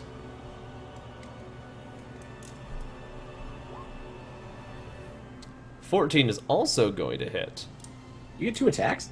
I realize you got 2 attacks. Yeah. At 5th level, we get 2 attacks. Nice. So that is going to go down to this number, and then that is going to go down to this number. All right. So you sort of swing back, you smack it down as it's like trying to attack or backing off of Vincent, and then like thrust your sword into it, and you can feel it goes inside there. But you're like, oh, there's a whole lot more bug inside here than I expected. As you like pull the sword back. It is going to be Can I- Venator's turn. As a bonus action, can I touch its face and be like, "It's afraid. It's afraid." Can I see how It says big- it looks back at you and says, "I'm not afraid. I'm just hungry." how's it looking? It's looking a little roughed up. It's hard to Um, tell. It's a bug creature. I'm gonna move I mean, you could ask it. here. You could do that. Okay. And I'm gonna make my first attack against the one above me. Okay. I love how we're not even entertaining it. Like, so great. 12 is going to miss. Alright, and then so after I miss, come across again. The same damn bug. 16 is going to hit though. Nice. That's the top one that you were doing? Yes. Okay. Short sword was Colossal Slayer. 9, 13, 15 damage. 15 damage is not bad, but that is not going to kill it. It definitely is like bleeding profusely, and you can see that like, you know, other bits and things are coming out of it, but as it starts to bleed, it sort of looks back at you. Now it is sort of angry at you, and you were just next to the other one, who was having a hard time dealing with everybody else. So both of them are going to attack you. 18 versus AC. No, I'm 19. Not you, Venator. Oh, sorry. Oh, what's going on? Sorry. 18 versus AC. Ugh. Yeah, that's gonna hit. You are paralyzed and take 4 points of damage. And then feel the like- second attack I is feel like I going have to some. be I don't know. Oh, it's gone. 17 versus AC. I have 17, so that favors the attacker, right? Yep, so you are going to get hit, and you take 8 points of damage. So as only one of them is able to do this, but one sort of paralyzes you with those tentacles, while the other one comes in and takes like a chunk out of your shoulder, or like bites into your shoulder there. But you're paralyzed whenever you're doing it, so you can't feel it as it's sort of like consuming your shoulder. Next up is Grisham. I'm paralyzed. I'm not like I still have feelings. No, you don't, because you're paralyzed. You cannot feel anything when you're paralyzed. I was thinking it was like I was thinking of like You feel things like emotionally, like separation anxiety from the chunk in your shoulder, but you don't physically I was thinking feel of it. like when you wake up during surgery. That's her has no feels. But like I don't know, like you can't move, but you can still feel all pain. You can't move, and you also can't feel. It numbs you. Gotcha. Okay. You're anesthetized. Nice SAT word. Oh, it's my attack, my turnage. Yep. Let's see. I got nothing. These are bugs. I'm just gonna keep swinging at them until they die. I mean, screw these bugs.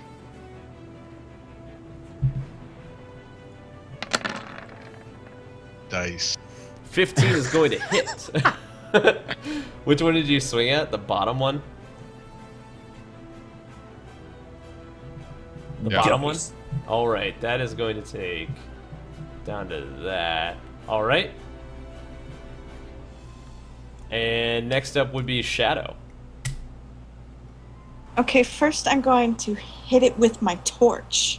Oh, okay. Flaming bugs. So, would I just roll an attack for that? Yeah.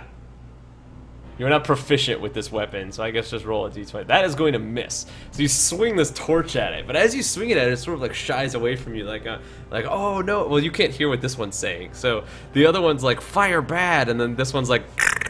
So it sort of creeps away from you as you're swinging this torch at it, but you don't make any collision with it at all.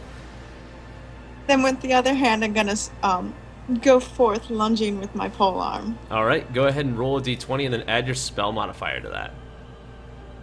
That is also going to miss. So like this like awesome like fucking spiritual spear is like turns itself to it, and then lunges forward, but like totally misses off the mark and like slams into the wall. It makes like all these like cool like spiritual sparks and shit, but it doesn't do anything. Meanwhile, the bug is still just like not having it with the fire. Vincent, it is your turn. You are no longer paralyzed, bud.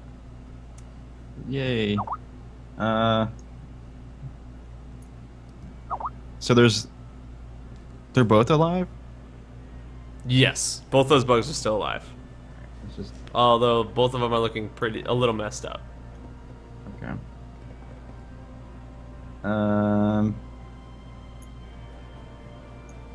Yeah, let's do Scorching Ray. It's in like I forget the exact wording on it. It's right here though. Yeah, it's 3 rays of fire. You can do it one or several targets. On hit, the target takes 2d6. All So right. I'm gonna do 2 to the one that bit me or whatever, and then 1 to the other one. Okay. So the one that bit me, I need to roll to hit, right? Yes. Okay. That is going to hit. Okay, and then it was 2d6 or 4d6. Well, you have to roll for both of them, I think. I think every ray you have to roll? Or do you just roll once for all 3? Well, I was just gonna do 2 to 1 of the spiders, and then the other spider I was gonna use my remaining. I think you have to roll for each ray, though. Oh. All right, so here's 2d6 for the first ray. 7. All right. And then the second ray that's gonna hit that one again. Okay, so 10 total to the first one. No, I think you have to roll another d20 for the second ray. I mean, every ray has to roll to hit. jeez. Yeah. Oh, okay. You're attacking with like 3 separate rays. Good lord. All right, here's the second one then. That's going to hit. All right, so that was 10 to the first one, right? It's fair. Yep.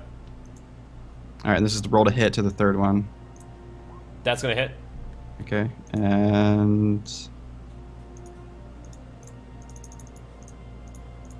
there we go. Boom.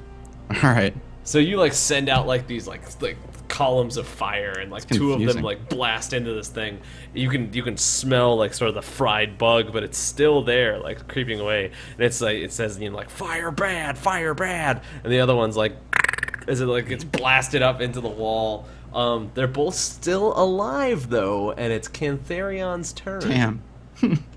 I'll try to make one of them not alive. Swing at the top one first. They are lasers. 14 is going to hit. What's that? 4 damage? 4 damage? That's unfortunate. Is that possible? You did not Yeah, kill it. that's a minimum roll. Alright, swing at it again. Probably got 1 hit point again, like that last time. 11 is not going to hit. That is unfortunate. So like you like swing your sword back, and you're like, I got this, and you slam it down. And you cut off like 3 of its little legs, but luckily it has like 97 more, so it doesn't have to worry about that. God bless me with a few spares. But that one looks pretty messed. I mean, they both look pretty messed up at this point. Venator, you are up. So what do I gotta do to get out of this paralysis? You gotta roll a Constitution save. Constitution save. You are no 20. longer paralyzed. Yay! I can talk again. Yay, I'm a llama again. The bug's turn, and they are both going to. One's going to attack Vincent, and one's going to attack Grisham. Well, for the rest of my turn, actually, I'm gonna sidestep over here so I don't get ganked. Okay. Vincent, you got hit, so you are. That is 6 points of damage to Vincent, and you are paralyzed. They're going to attack again with the bite. Those are both going to hit. So Vincent, you take 9 points of damage, and Grisham, you take 10 points of damage. Ooh. And it's going to be Grisham's turn.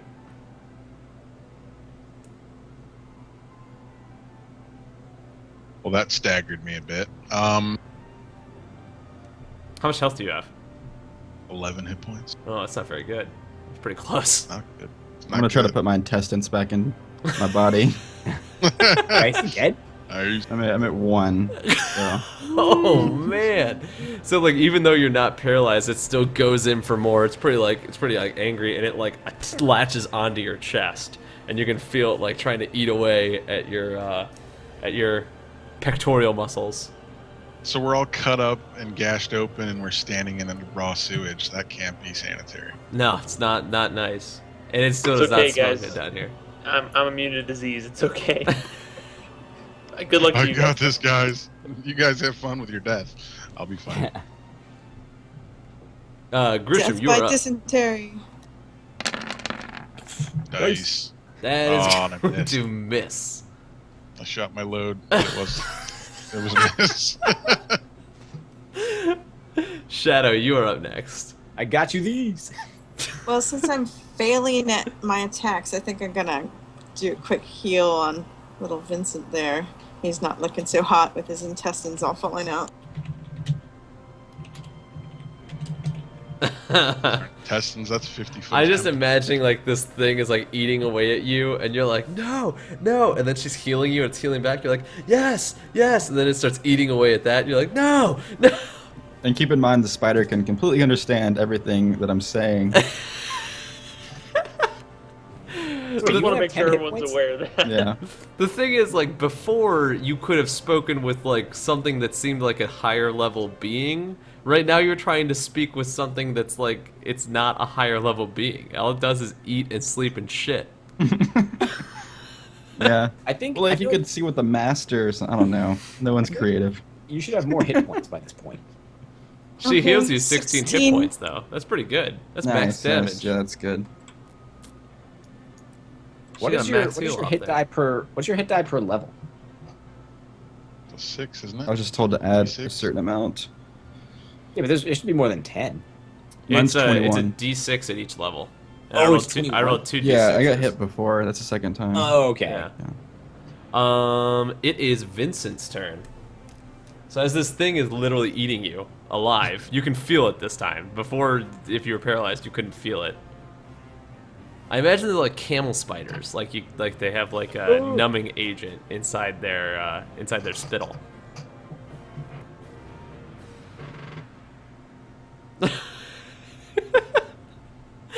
What's so funny, man? Spittle. Wait, whose turn? Is it my turn? It's your turn, yeah. I just got Wait, to roll not you anyway. now. Lovely. I thought I was just waiting. Vincent Vega, ladies and Yeah, gentlemen. we're like, Vincent, your turn, and you're just like, what's so funny? This is what happens if you get two characters with V names. At least they're not ours, right? Hold Yeah, it's Rob. not all me. I was gonna say, Rob helped you name your characters. Yeah. Next campaign, we're all gonna have an R-named character. What was this? Oh, here it is. Okay. No, you're not paralyzed. You don't have to make a con save. Oh, what the fuck? You broke out of the paralysis. It's not. So before it paralyzed you and was eating you and you couldn't feel it. Now you're not paralyzed and it's eating you and you can feel it. Okay. So it's much worse. All right, so I can go ahead and. So are you attack. screaming now? Yeah. Before you're like, what the fuck's going on? Now you're like, oh, Jesus. All right. Picking We'll up his do, guts like, Ray of Frost.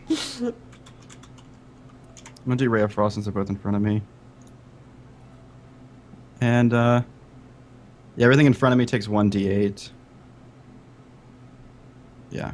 Like how in front of you? Like all the way over to the other wall in front of you? Like I think a cone it's shape in a front of you? cone in front of you. It's like a cone, yeah. Don't you provoke an attack of opportunity because you're in that thing's zone? You get disadvantage, not an attack of opportunity. Hmm. Yeah. I'm do gonna that. say that you're gonna hit this. You're gonna hit both of the enemies, but you're also going to hit Cantharion. You're going to hit Grisham, and you're going to hit Shadow. All right, fine, I won't do that. Wait, I think you should do it. All right, I'll do it. You know what? I'll do it. do it. All right, Do what so your character would I'll do. go. I'll go. I have to roll Your it. character would do. Go. Okay. I don't have to roll to fine, hit I'll them go. on that one, right? Won't go. I'll go. It should say in the spell, but I don't know. Unless I'm looking at the spell, I can't tell you. I'm pretty sure. Yeah, you roll and you add your ability modifier. There's probably a save for Ray of Frost things. All right, there it is. 16 would hit these things. So do you guys have a who has an AC of lower than 16? That would be me. That would be 11. 2 people. It is going to miss Cantharion though. So go ahead and roll your damage. It's 1d8 and it doesn't Yeah. add a spell modifier to it at all. Let me make sure. Is there a saving component to it? For half damage or anything like It says that? on hit takes 1d8 of cold damage, and its speed is reduced by 10 feet. That's it. Alright. Yeah. Okay, it doesn't say add anything. We'll just say you can roll 1d8 this time. All right.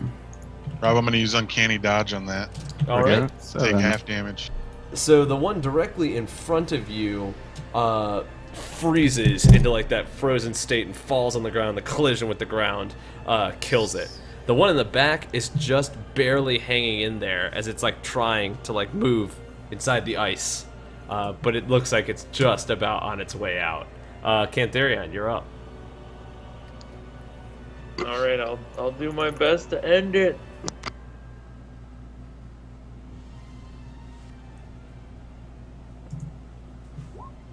Sure enough, your blade comes around and you smash into it, and as the blade smashes into it, you shatter what's left of the ice there, and it falls to the ground dead. You have killed all 3 of those bugs, so congratulations to the lot of you. Let's see here. Grisham falls down to one knee. Holy crap! No, not. And I try to hold him up. Not in the sewers, my friend. How much I HP think- do they have? I'm already I covered think I'm in shit. gonna do a quick prayer to heal everybody, because we won't have time to rest before we get out of the sewer. How many How much hit points did those guys have, if you can tell me? Why does it matter? That No. counts. That takes 10 minutes to cast. No. I was just curious, like, Oh wow, that does take 10 minutes. So It's that might take a while before you guys feel heals. they had 51 hit points.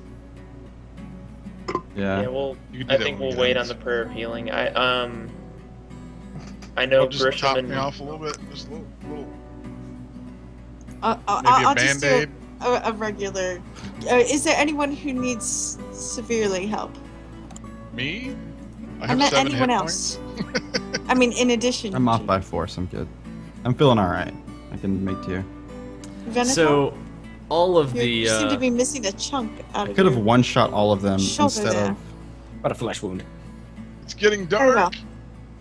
It's getting dark. Did somebody put this man out of his misery already? Are you there? yeah, I was gonna say Venator starts to get his sword ready at Grisham's throat. Grisham burgers tonight, boy. wow, she just crit a heal again. That's impressive. 2 times in a row. She rolls like a champ. So you get 17 HP back. All 3 of these bugs are dead on the ground. In this giant sewerway. Upon sort of looking around inside the sewer, you notice that there is a bedroll inside this sewer that appears to be over in that direction. That bedroll is on the token layer and needs to be on the map layer. So now you can go over it. But there is a bedroll that you can find inside this area. I search it. Searching the bedroll, you notice that it is makeshift. It's not the. It doesn't appear to. It appears to be like medium in size, but there's nothing of any real, like, value or significance there outside of the roll itself.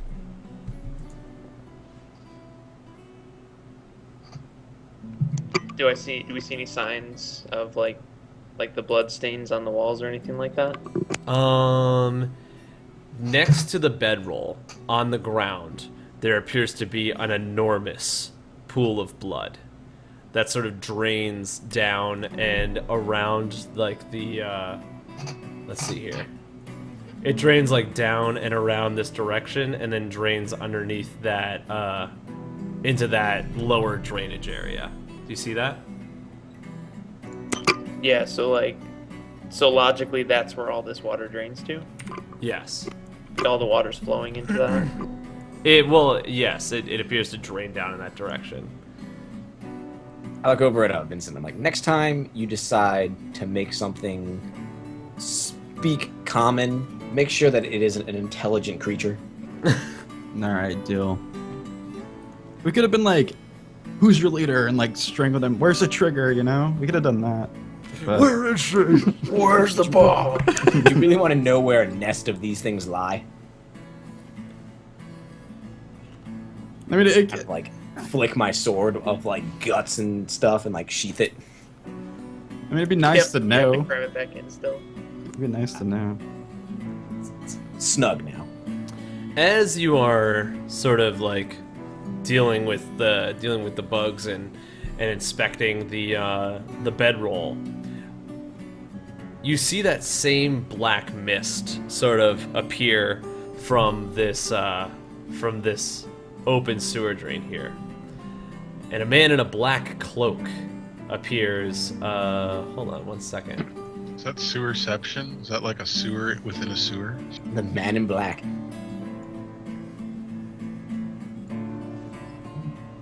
Oops. I keep Yeah, the on- things that live in the sewer need a sewage drain off. As you see that same sort of like black cloud appear, and then up from beneath the sewer drain is the same man in a black cloak. He takes out from his side what looks to be something that you've never seen before. It's almost like 3 metal rods that are hollowed out from the inside. And he almost breaks the rods in such a way and places small, like these red cylinders inside. And as he puts it back together, he looks back up to you and says, "Good job. I thought I was going to have to deal with them myself." I pull out my short sword again. We are actually going to stop there because we've gone on for quite some time. But I like the idea of stopping with the mysterious man in the sewer. So we'll go ahead and divvy out experience. Good. Oh, I'm going to say that each of you is going to go ahead and get 900 points of experience because actually it was a pretty easy fight, but I really did like a lot of the roleplay that we had going on today. We will do bonds and stuff next time because it has gotten quite late. Normally we don't go this late. Is there any last minute stuff that anybody wanted to do before we leave?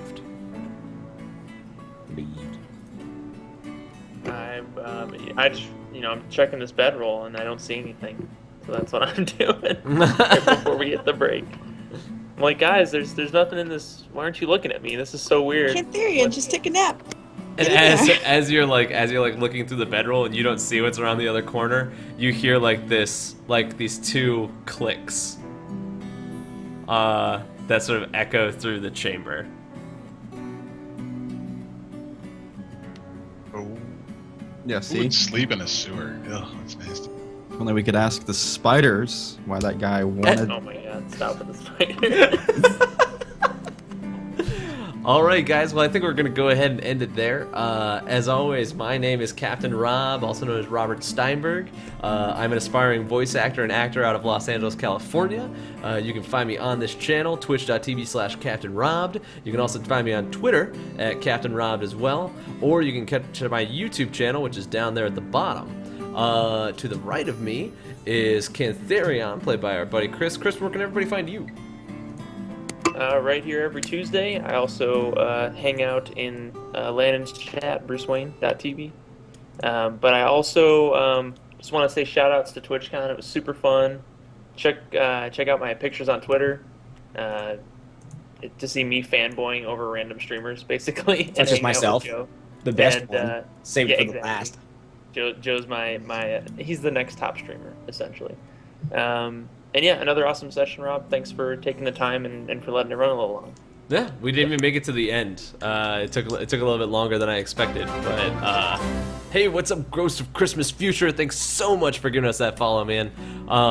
Hopefully we'll catch you next week. Underneath Cantharion, we have Vincent, played by my buddy Landon. Landon, where can everybody find you? Yeah, my channel on Twitch has all the information. Working on that stuff. Get a little updated too, but yeah, I What's play your Heart. Twitch channel name? Bruce Wayne. So I think it's above my head. I think right, it's above my head or below. I think One of the all two. of ours It's on are there. above our heads. Yeah, and Oh, I Yeah. never noticed that before.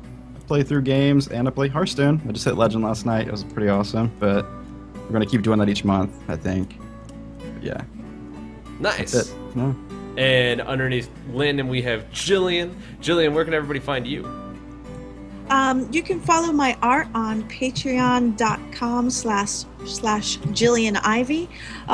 Right now, I'm actually going to be participating in something called Inktober, which is an artist challenge. We're trying to draw a picture a day for the entire month of October, and I'll share the link to my Facebook event so everyone can follow along.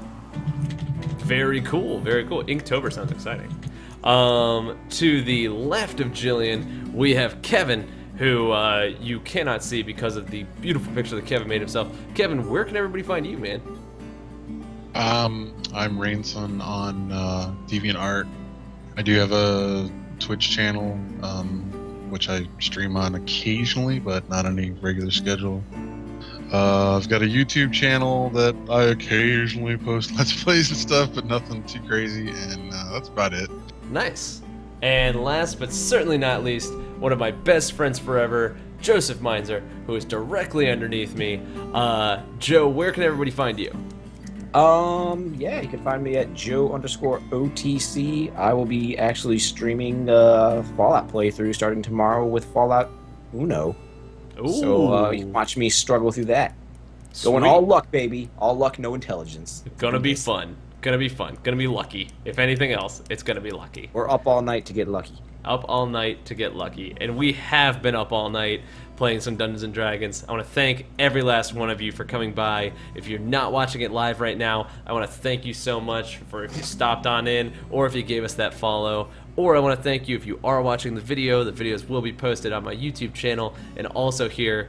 So if you want to pick up on any of the story that you missed so far, you're more than welcome to. With that being said, I want to wish you guys all a great night. As always, happy hunting, and hopefully we'll see you next Tuesday for part 2 of this particular adventure. Stanks in here. Thanks so much, guys. Have a good day.